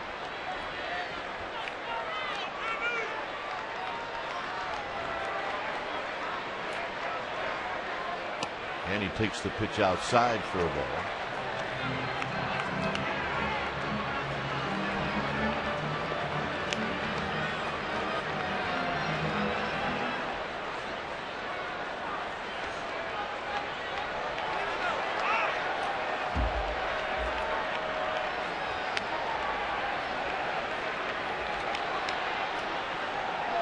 Time of the game, you look down on the bench, you'll see guys starting to get chalked up, bats in their hand, possible pinch hit situation anticipating.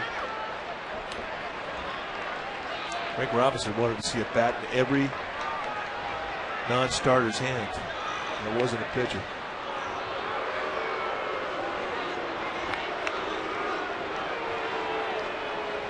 And we'd have to run upstairs and get it out of the sauna at Candlestick. That's the only thing that happened in that sauna. That kept the pizzas warm. That was their spread.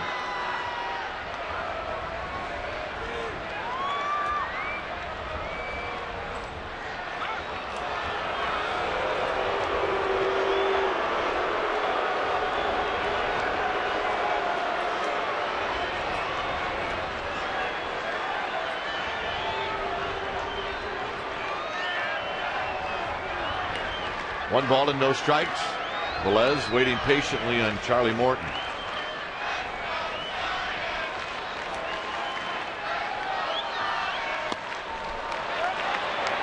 No swing. 2-0.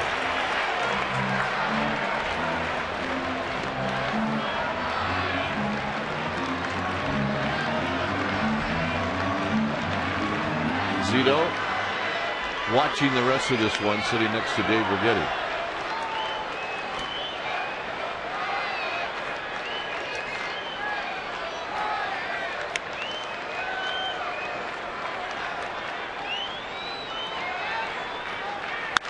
And a bullet to right.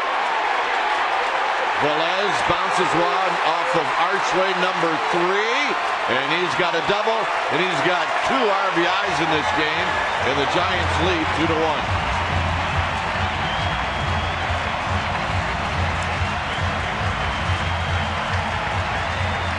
Like you got a breaking ball that dropped right into the knee-high zone, and pretty similar to the same area. This is a changeup or a fastball, but it's down and in. Pretty much the same area that he hit the home run with. Down.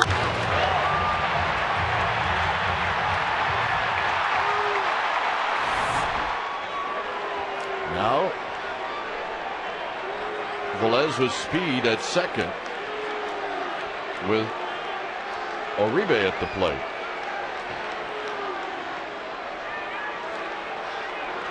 Well, they said that Eugenio Velez was hot, and he has definitely proven that. With 3 great at-bats tonight. The home run in the second, a walk in the 4th, and here an RBI double. And he's been on everything.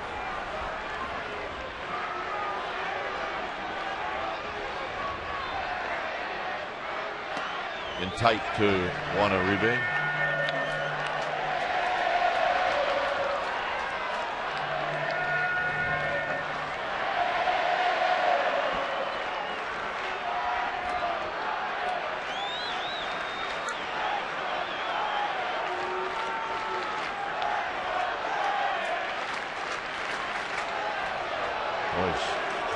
Slowed everything down. Well, much different pace out of the stretch than he is out of the windup, that's for sure. He is very deliberate out of the stretch. And there are organizations that teach that.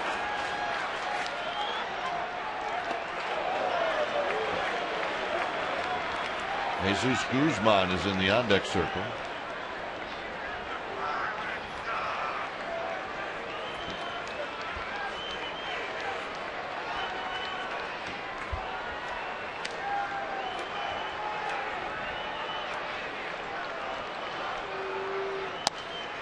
Three and 0.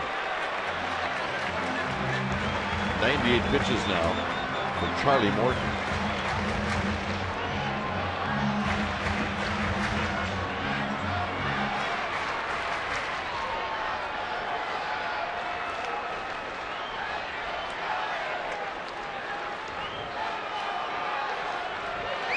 Velez with his lead at second.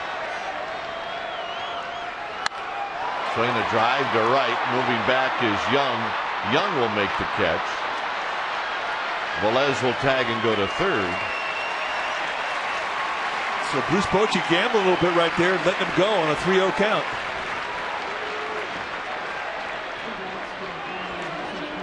Here's Guzman. Guzman started yesterday and went 1 for 3. He had good at bats all day. He did. There's the numbers in Fresno: 336, 12 big flies, 59 RBIs, and a 26-game hitting streak. That's how he left Fresno, on fire.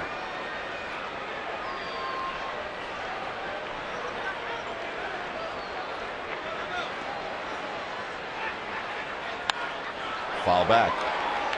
Right on it.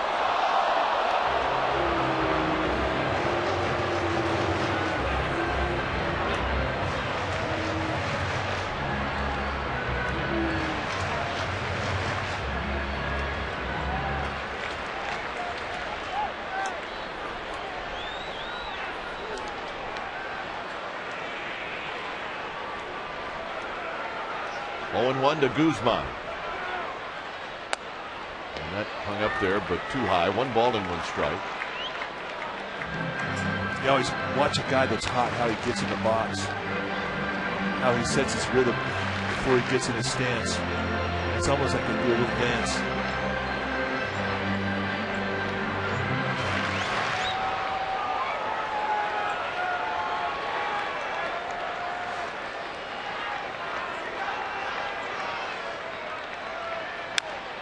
Roll foul, 1 and 2.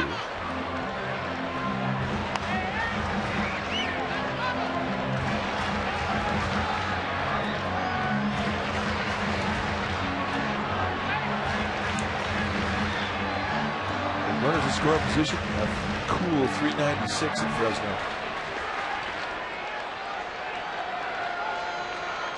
He likes the situation. He likes to be the RBI guy.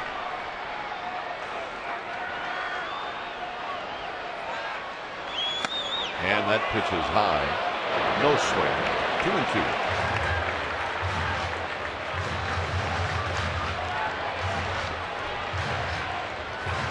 Giants have taken the lead here in the 6th. They're looking for more.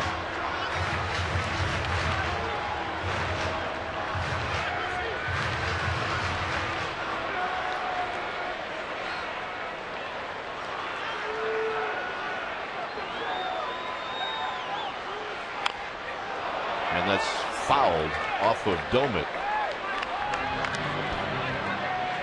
And Guzman will get to see another pitch. 2 runs on 6 hits for the Giants.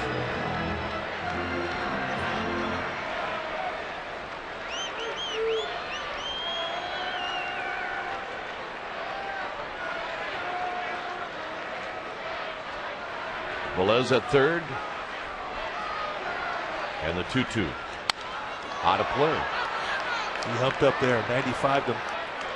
They wanted that ball in the inside corner, but it went completely across the plate the other side.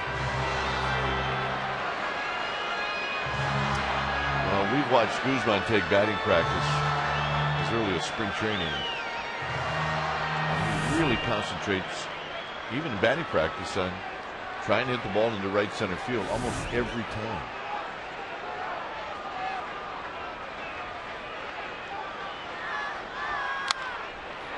Foul. All right. Our left-handed ball dude, Leffler Brown, finally getting to play. And Ken Walling appreciating the effort.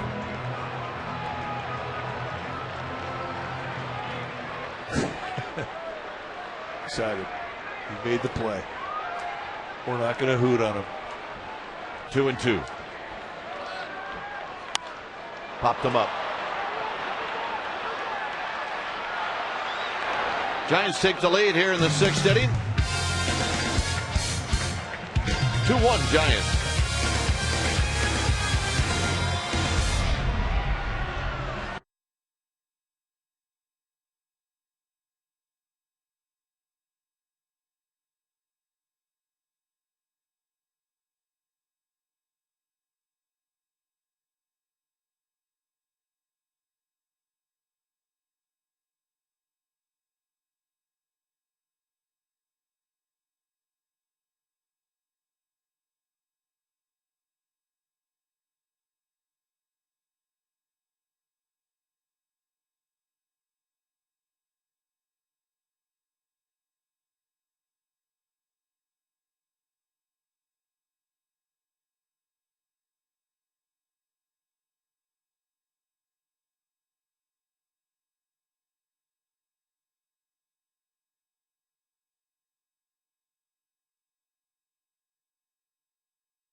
Giants.com or call 4-8774-SFG-TIX.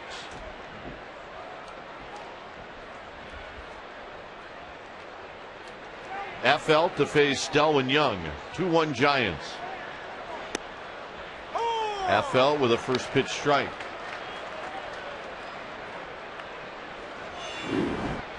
The numbers for Affeldt have been incredible as he continues to whittle that ERA down. Jeremy Affeldt currently in the middle of a 27 consecutive scoreless inning streak.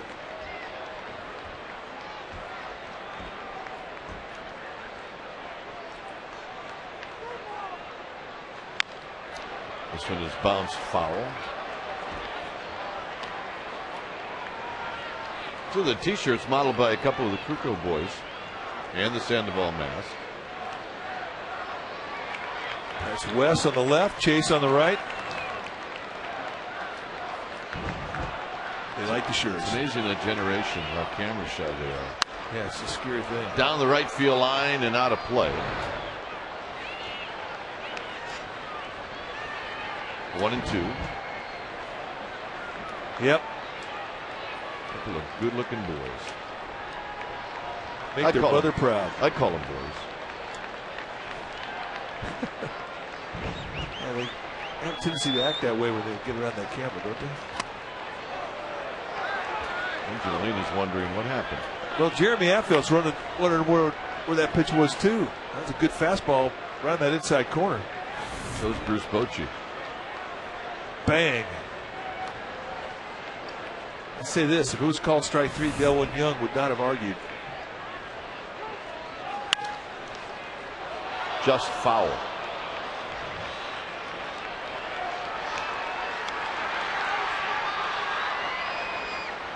Benji Molina started to throw that ball to third, thinking that it's going to be automatic. It's going to be called a strike.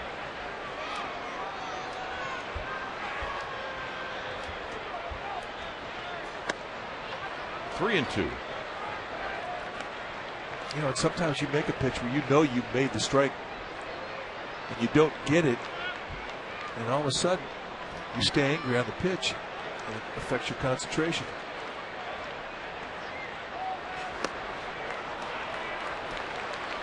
Young is on base for the third time.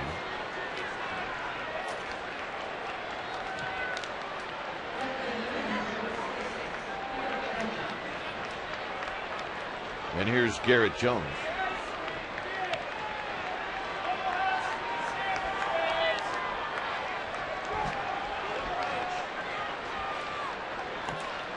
Jones doubled in the third.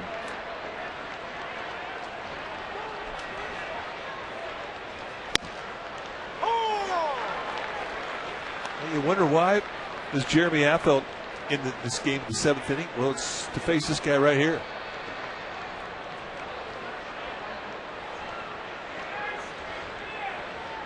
Garrett Jones has become a presence with his bat and his power.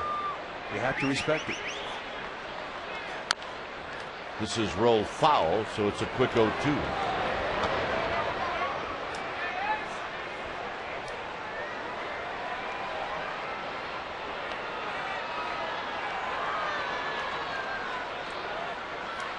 Is that your ice cream guy that just came by? Yeah.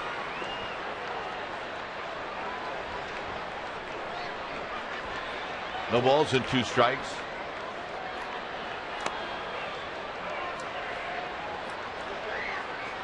Look out. I have no idea how that did not hit Garrett Jones. He doesn't either. It's 1 and 2. It looked like it took the shine off his belt buckle. That is right at the belly. Let's say this, it got his attention. And even if you make a mistake and you come that close to a guy, it really is a great pitch because it sets up that area again. You could go right back in on his hands with the fastball. And of course, you could always go in the dirt with a breaking ball. Torres comes racing in. I say that about every time he catches a fly ball. I think he times it that way. He does. The breaking ball. You talk about breaking the guy's swing down. Here he comes. Watch out, everybody else. He is quick. I think we may have found a match for Omar Vizquel on the dance floor. I agree. Domit, 2 for 3.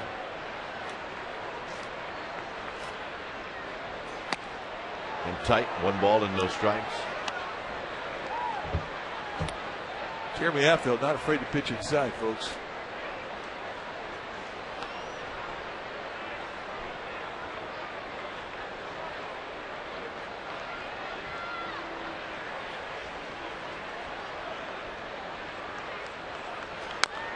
Off the end of the bat. Back out onto the field. And found a good home. They usually do. Jesse Chavez has been down there getting greased up. He's ready to go.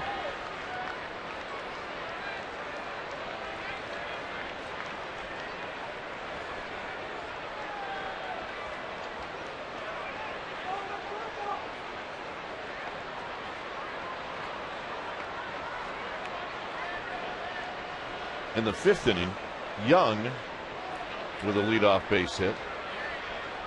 In the 6th, Zito walked LaRoche to lead it off. And here Affeldt walks out, or walks Young. It's 1 and 2.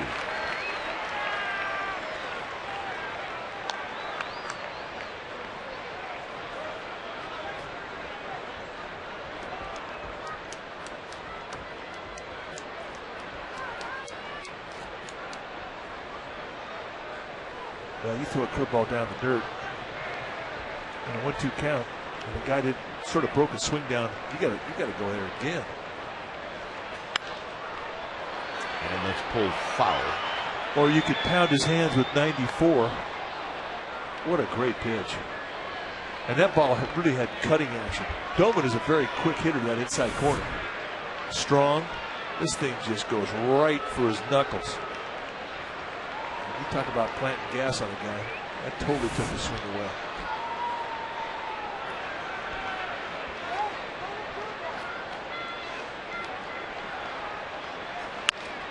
On the ground, Sandoval. There's one, and that's all they'll get. But nice play by Pablo Sandoval.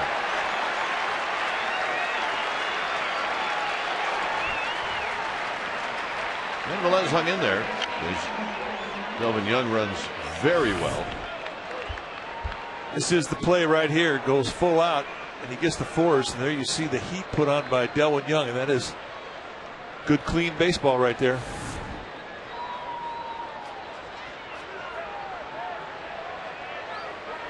That's what they tell you when you're in the minor leagues. Play it like you live, hard and clean. Down low.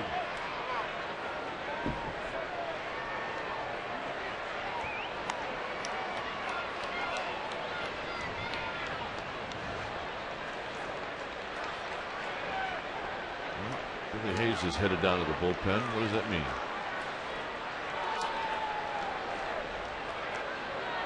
Means Brandon Metters is going to start getting greased up. Line shot. Uribe's got it, and that ends the inning. Giants will have Andres Torres to lead things off.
Is brought to you by Jack Daniel's Tennessee Whiskey. Please drink responsibly. And by Comcast HD, with more HD than any one period. All right, let's check out our McDonald's game summary. A 2-1 lead for the Giants. Young's got a couple of hits. Morton has allowed 2 runs. Velez has both RBIs for the Giants. Zito scattered 9 hits. He allowed 1 earned run, and he has a no decision. And that's our McDonald's game summary.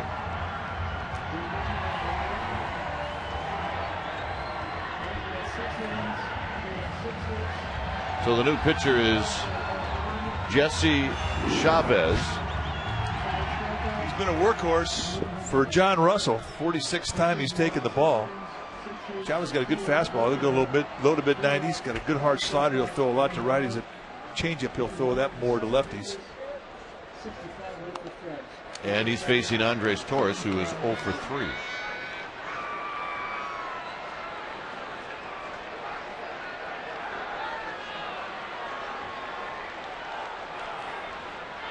Three switch hitters here in the 7th.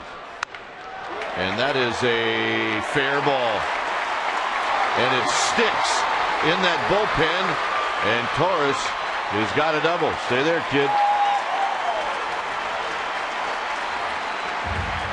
He jumped on that. You could tell the at-bats that he was having. He was having a pretty good swing tonight. Here Chavez puts 95 out there for Andres Torres to spin on. And he was not impressed with the velocity. And you never quite know what's going to happen in this area. You got people, you got a bench, you got water coolers, you got just about everything.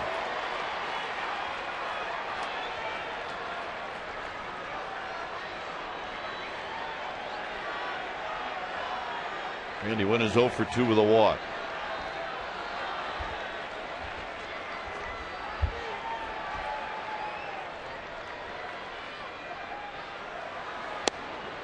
Watches this one go by.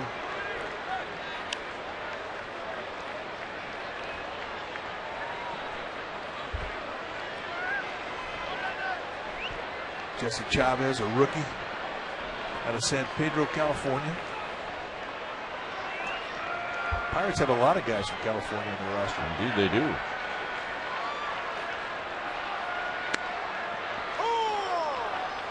Randy Wynn showed bunt and he takes a strike to even the count.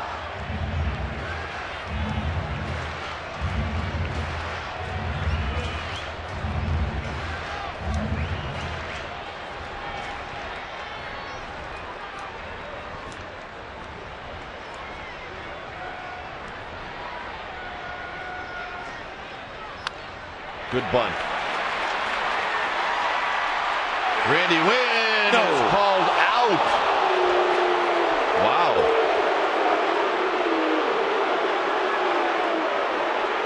Dale Scott, the first base umpire, and the crew chief. Andy LaRoche. And I didn't think LaRoche had a chance. And I think that he was safe.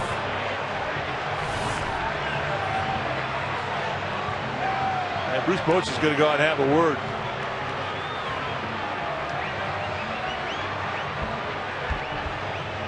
Randy Wynn putting down a perfect bunt. And Bruce Bochy said, you know what, I can see it all the way from over where I was standing, and you missed that call. So instead of having a first and third nobody out, Randy Wynn still has a good at bat, getting the bunt down and getting the runner over.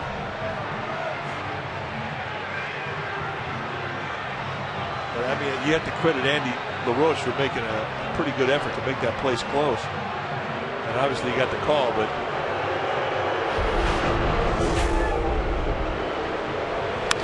remember, it was last night that Wilson took a hit away from him on that play, which was a great play by Jack Wilson.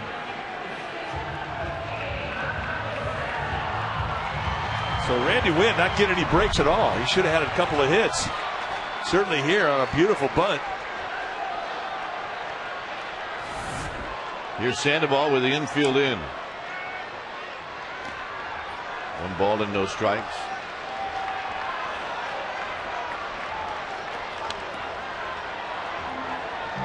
It really is hard to get at an umpire, though, play that close. I mean, you look at it in replay, and you can see where he was safe, but if you're down there and you're making a split judgment call, bang, bang, that was a close play.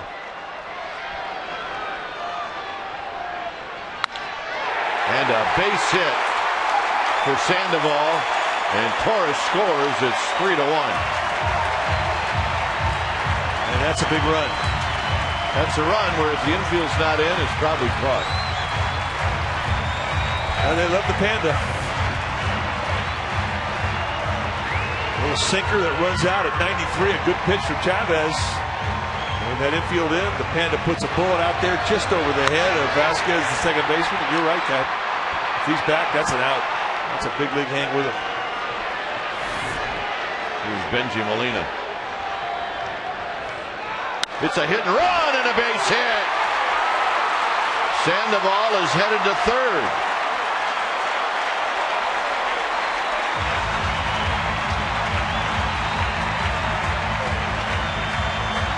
Well, Bruce Bochy knows his guys. Trying to stay out of a double play. Pirates been going down there below the knees on every first pitch to Molina, and he's been following it. Here he takes the second baseman, Vasquez, right out of position. And Benji Molina finds a hole, and the Giants have a chance to go large in this inning.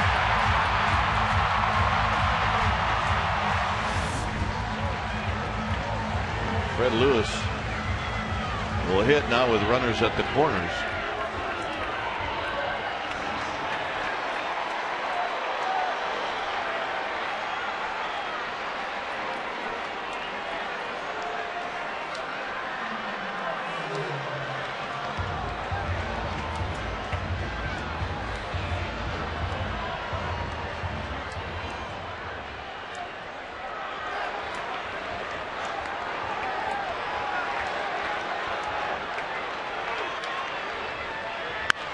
Lewis fouls that pitch that was down and in, out of play. Fred Lewis singled and scored the lead run in the 6th inning. This is a pure strikeout situation for Jesse Chavez.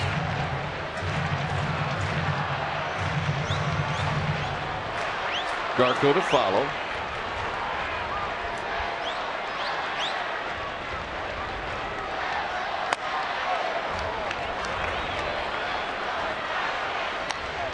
Ball and a strike.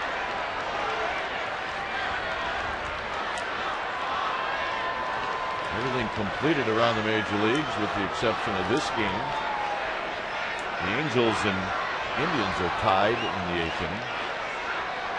Seattle and Toronto are tied. Outside to Lewis. 2 balls and 1 strike.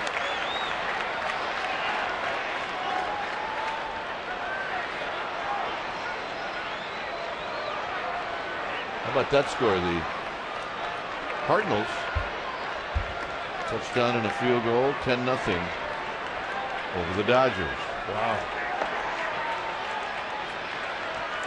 Lewis pops it up. 2 outs. And here's Garco.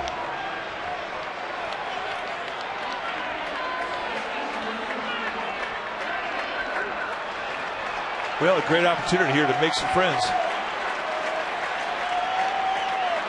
Garco with a bullet in the 6th inning. When Lewis was at second, he lined it right to the second baseman Vasquez.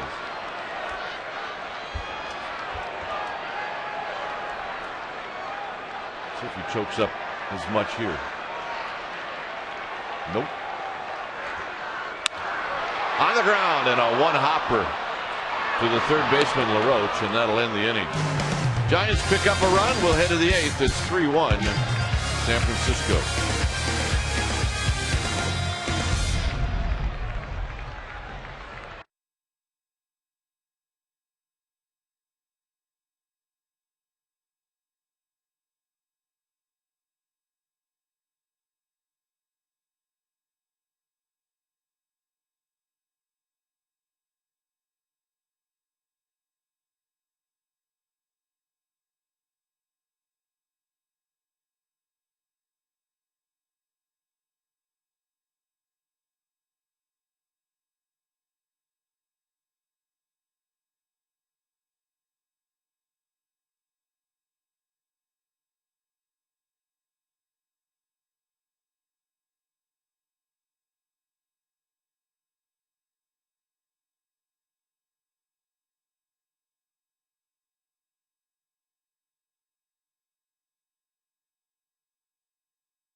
help Bay Area charities. You can purchase 2 View Reserve tickets for just $26, and $4 will benefit Ronald McDonald House Charities of the Bay Area. It's a great way to see a Giants game, and also it's a great way to support a worthy cause. Visit your local McDonald's and pick up a coupon to take advantage of the season-long special ticket offer. You can do it every day. AFL facing Andy LaRoche here in the 8th inning of a young crowd here at the ballpark tonight. There's a shot to left.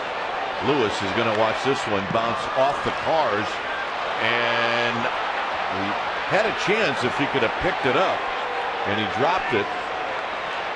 And going into second base was LaRoche. Jumping on a high fastball, and here's where they had a chance. He gets the carom very quickly, and there's the exchange drop. I mean, right here, LaRoche wasn't even the first base yet.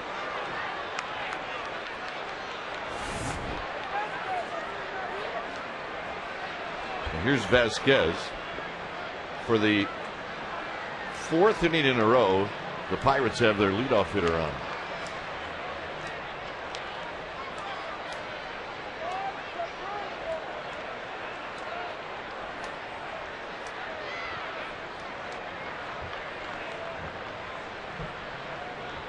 Vasquez singled in the 6th. Singled on an 0-2 pitch from Barry Zito.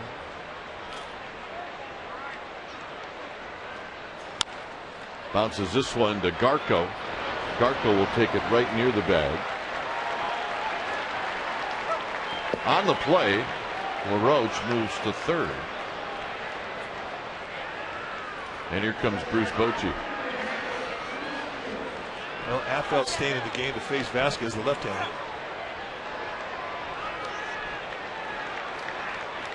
So when it's time for a change, think Speedy Oil Change and Tune-Up, your oil change tune-up and smog experts.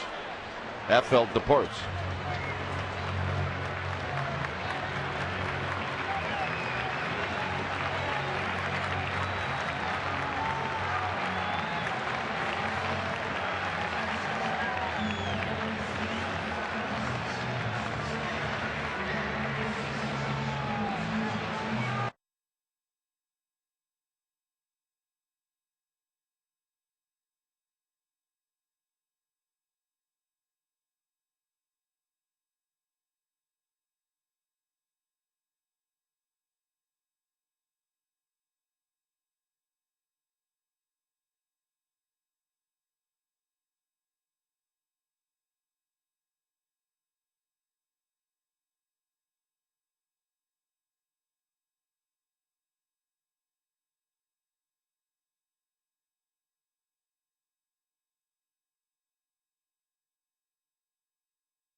"39th time he's taken the ball.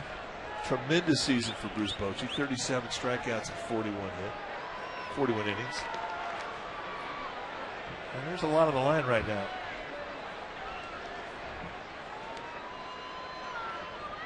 Here's Cruz.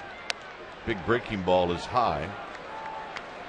Everybody down that bullpen knows the streak that Jeremy Affelt is on. It's something that, it's definitely going to take second priority to the score. Lifted to left.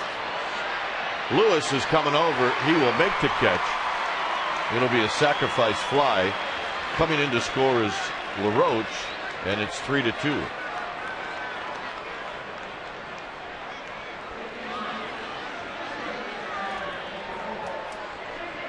Two outs, nobody on.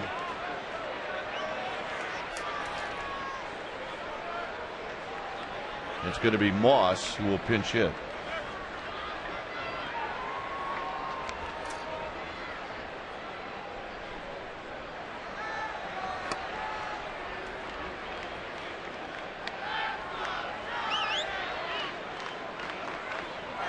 So it ends for Jeremy Affeldt at 28 innings.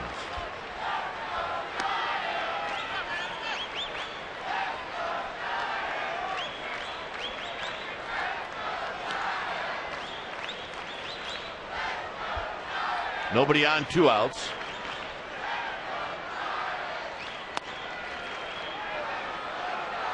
Three and 0.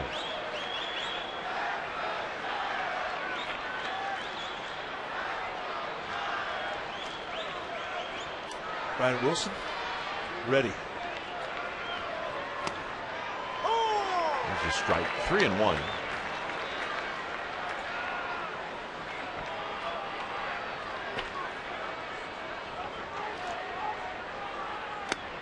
And the breaking ball makes it 3 and 2. That is a nasty 3-1 pitch. That's not fair. Great touch with this big curveball. He's had it all year long. Got him. A run for the Pirates. It's 3-2 Giants.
Oh yeah, some of the sights and sounds and some of those handsome lads.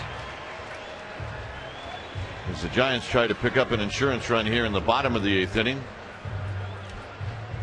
And they'll try and do it against Joel Hanrahan, the new right-hander for the Pirates. You see his combined numbers with Washington and Pittsburgh. 44th time he's taken the ball. At a time he was early in the season the closer for the Nationals.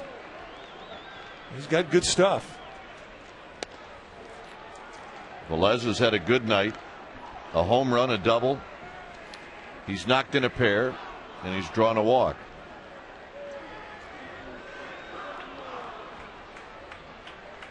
Hanrahan, you'll see low to mid-90s fastball, slider, changeup, but he will give you some location pitches if you wait him out.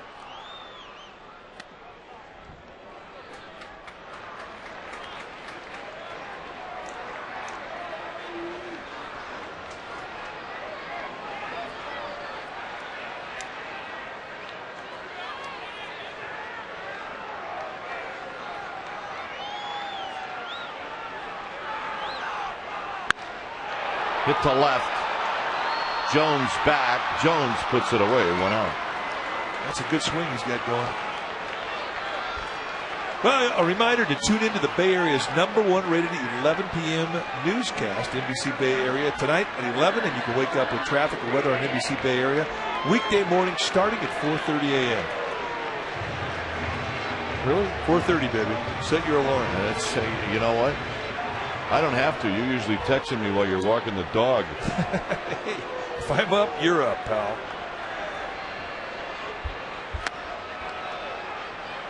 Uribe, infield hit in the second. He struck out in the fourth. He lined out in the sixth.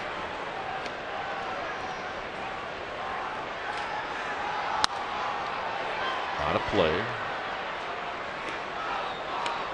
1 ball and 1 strike. However, a day game tomorrow, so that means get your sleep. I'd like you to be ready to go tomorrow. Right around 12:45. I'll be there. That Kane will be on the hill. 12:30 will be on the air right here on Comcast Sportsnet Bay Area. That's a confident young hitter right there, Eugenio Velez.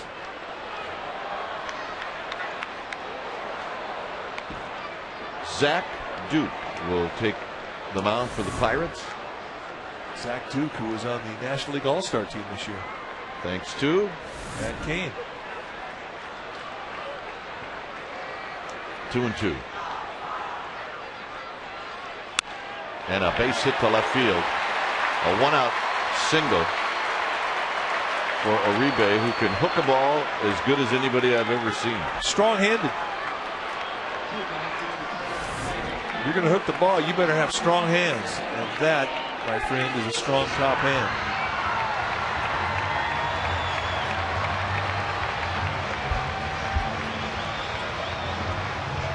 Travis Ishikawa batting for the first time.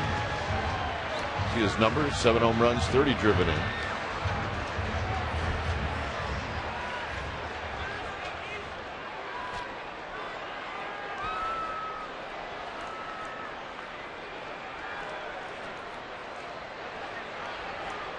Uribe back. On Thursday night,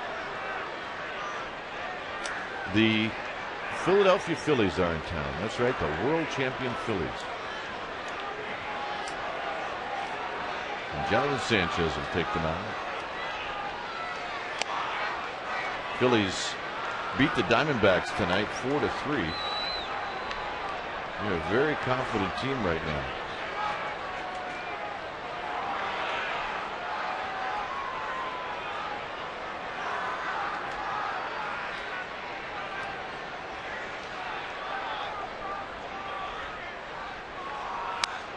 Ishikawa, a nice swing, and he fouls it back. 1 ball and 1 strike.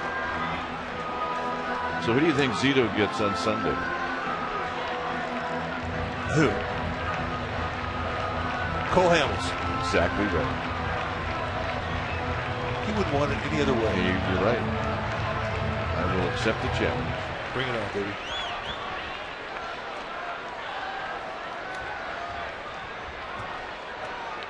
One and 1 to Ishikawa.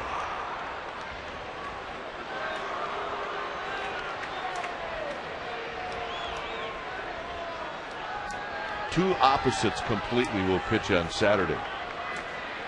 Tim Lincecum, Jamie Moyer. You're right. That is the full spectrum right there. Oh, look out. Bowman had that foul ball just knock his mask off.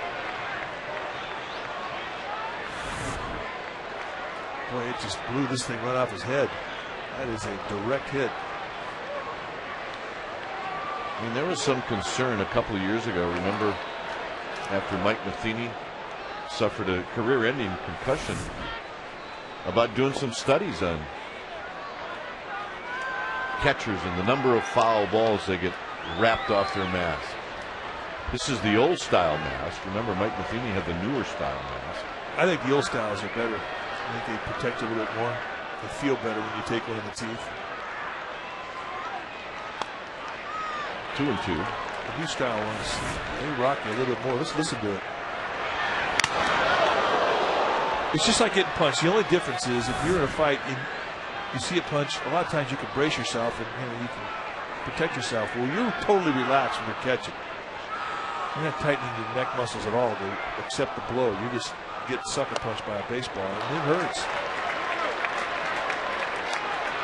Well, I always want to wear a mask in a fight. Yeah, it's a good thing.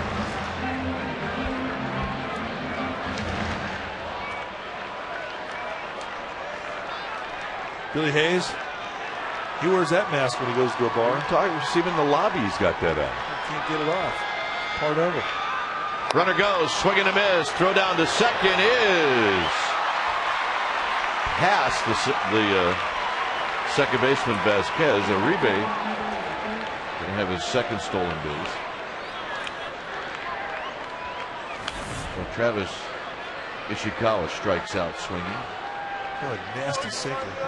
But Uribe taking advantage of an errant throw from Domet.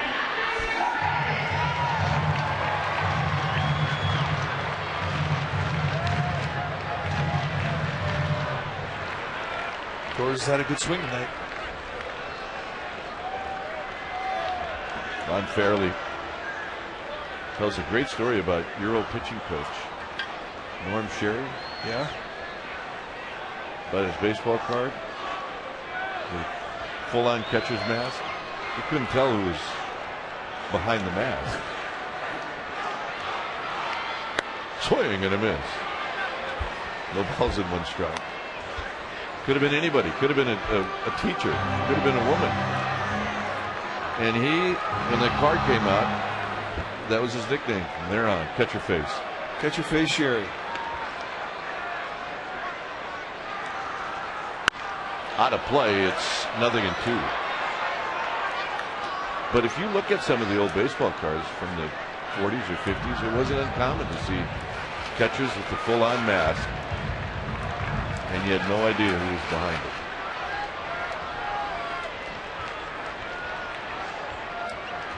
Now, if you see some of the new cards, man, they got a bunch of things going on. 0-2. Oh, that hurt. Randy Wynn's going to get a chance to hit.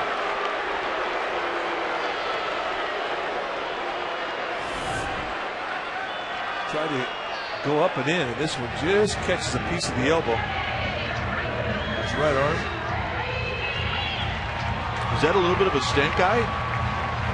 Oh yeah, you got to drop some stank eye when you take 94 on the elbow. Let me see.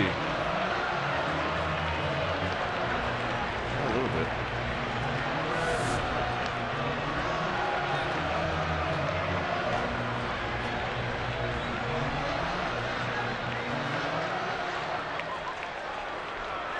Randy Wynn is 0 for 2.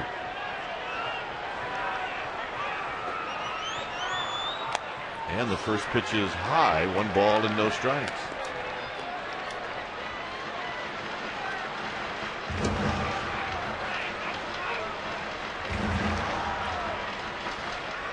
Nineteen runners have been stranded in this game.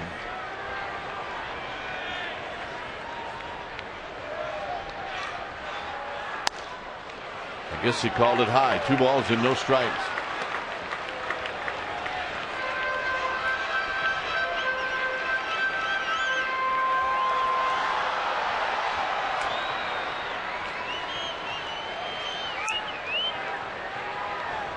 Randy Wynn is thinking he's going to get something to hit right here.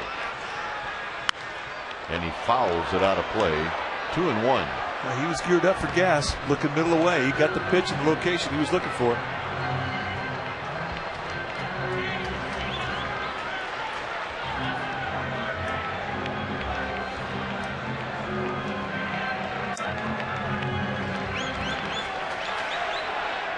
I mean, for the most part, this deep into a ball game from relievers, you're going to see fastballs away if they give you the fastball. Very high into right center field. That'll end the inning. Giants strand a pair. We'll go to the ninth. 3-2 Giants.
Damon Andrews and Dave Benz are going to talk about this game. They're going to talk about the A's win over the Red Sox.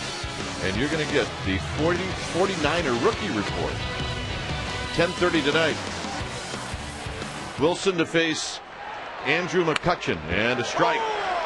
A 1-run lead for the Giants. McCutchen is 1 for 4.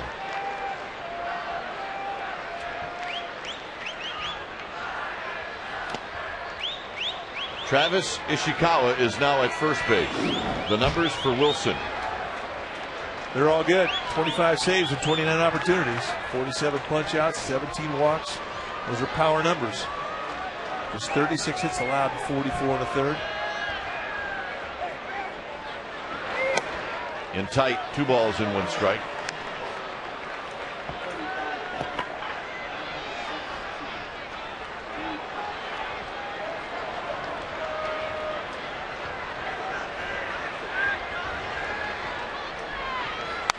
On a play, 2-2. It was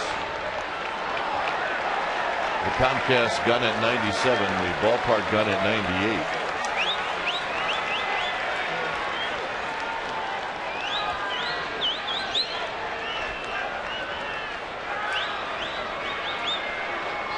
Catching represents so many things that you want to stop. Just a lot of speed.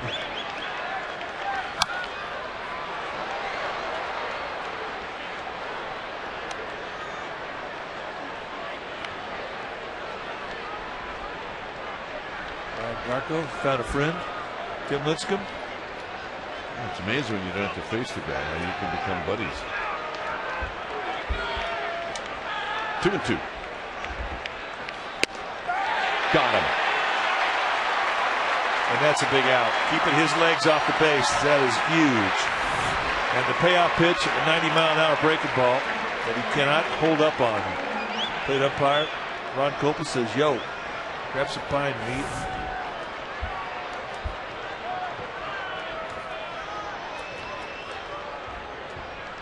Delwyn Young, a couple of hits.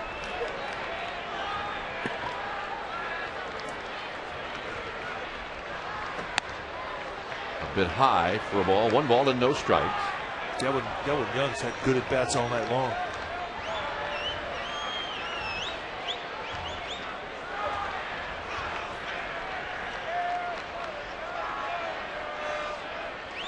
Look out, 2-0. Almost kneecapped him.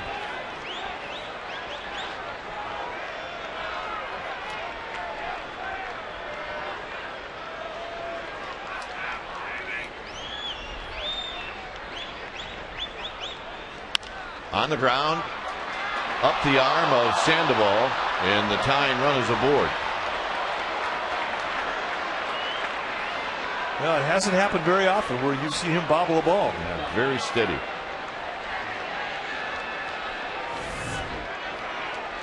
Moving to his left, he's thinking, I got this one, hits him low on the heel, runs up the arm, and with Delwyn Young's speed, it was already too late. Even if he picks that ball up, it's too late.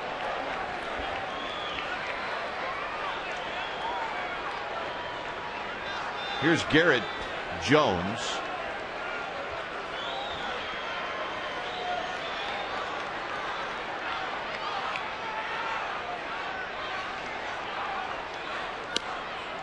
Outside, 1-0. And you know what he's thinking? He's thinking one thing. He's thinking leave Earth.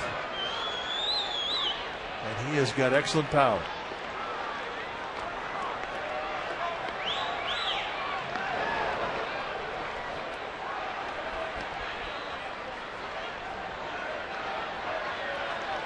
He's a good low ball hitter. He proved that in that 14-inning game in Pittsburgh where he hit 2 home runs. Then Pirates win that ball game 2-1.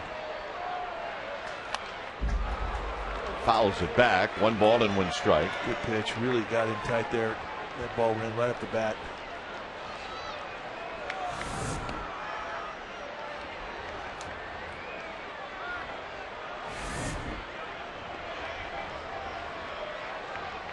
Young with his lead. He does not go, and that's fouled out of play. It's 1-2. That slider broke the swing down. That looked like a 2-strike hack, not a 1-strike hack. They wanted to backdoor the slider, and it comes right back over across the plate. You can see the reach back from Molina. And that's the danger of trying to nibble on that outside corner to a guy with power with a breaking ball. If you miss out over the plate.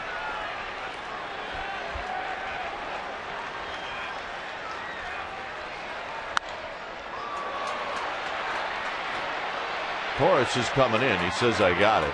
And I believe him. 2 outs.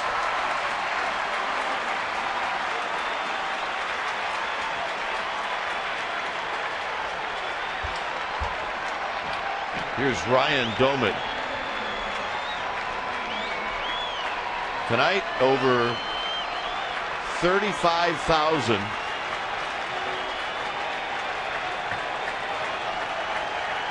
here at the ballpark.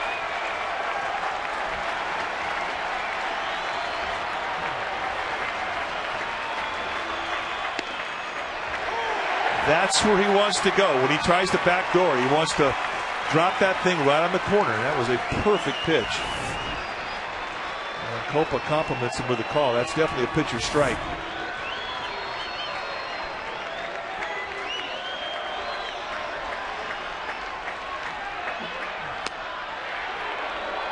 Tried the same pitch and missed. 1 ball and 1 strike.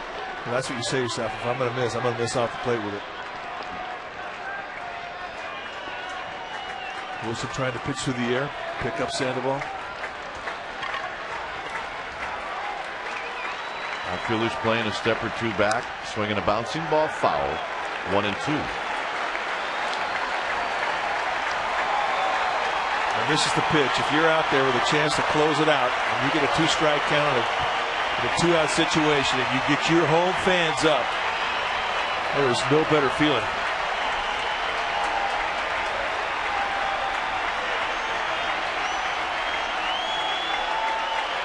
Got him. Wilson with the save. He strikes out a pair. And game 2 in this 3-game series goes to the Giants. And they win it by a final of 3-2. Another low-scoring, close game. But we're used to that. Giants fans are used to that. And it's a win, and the Giants record now at home goes to 33-15. So Ryan Garco is now 1.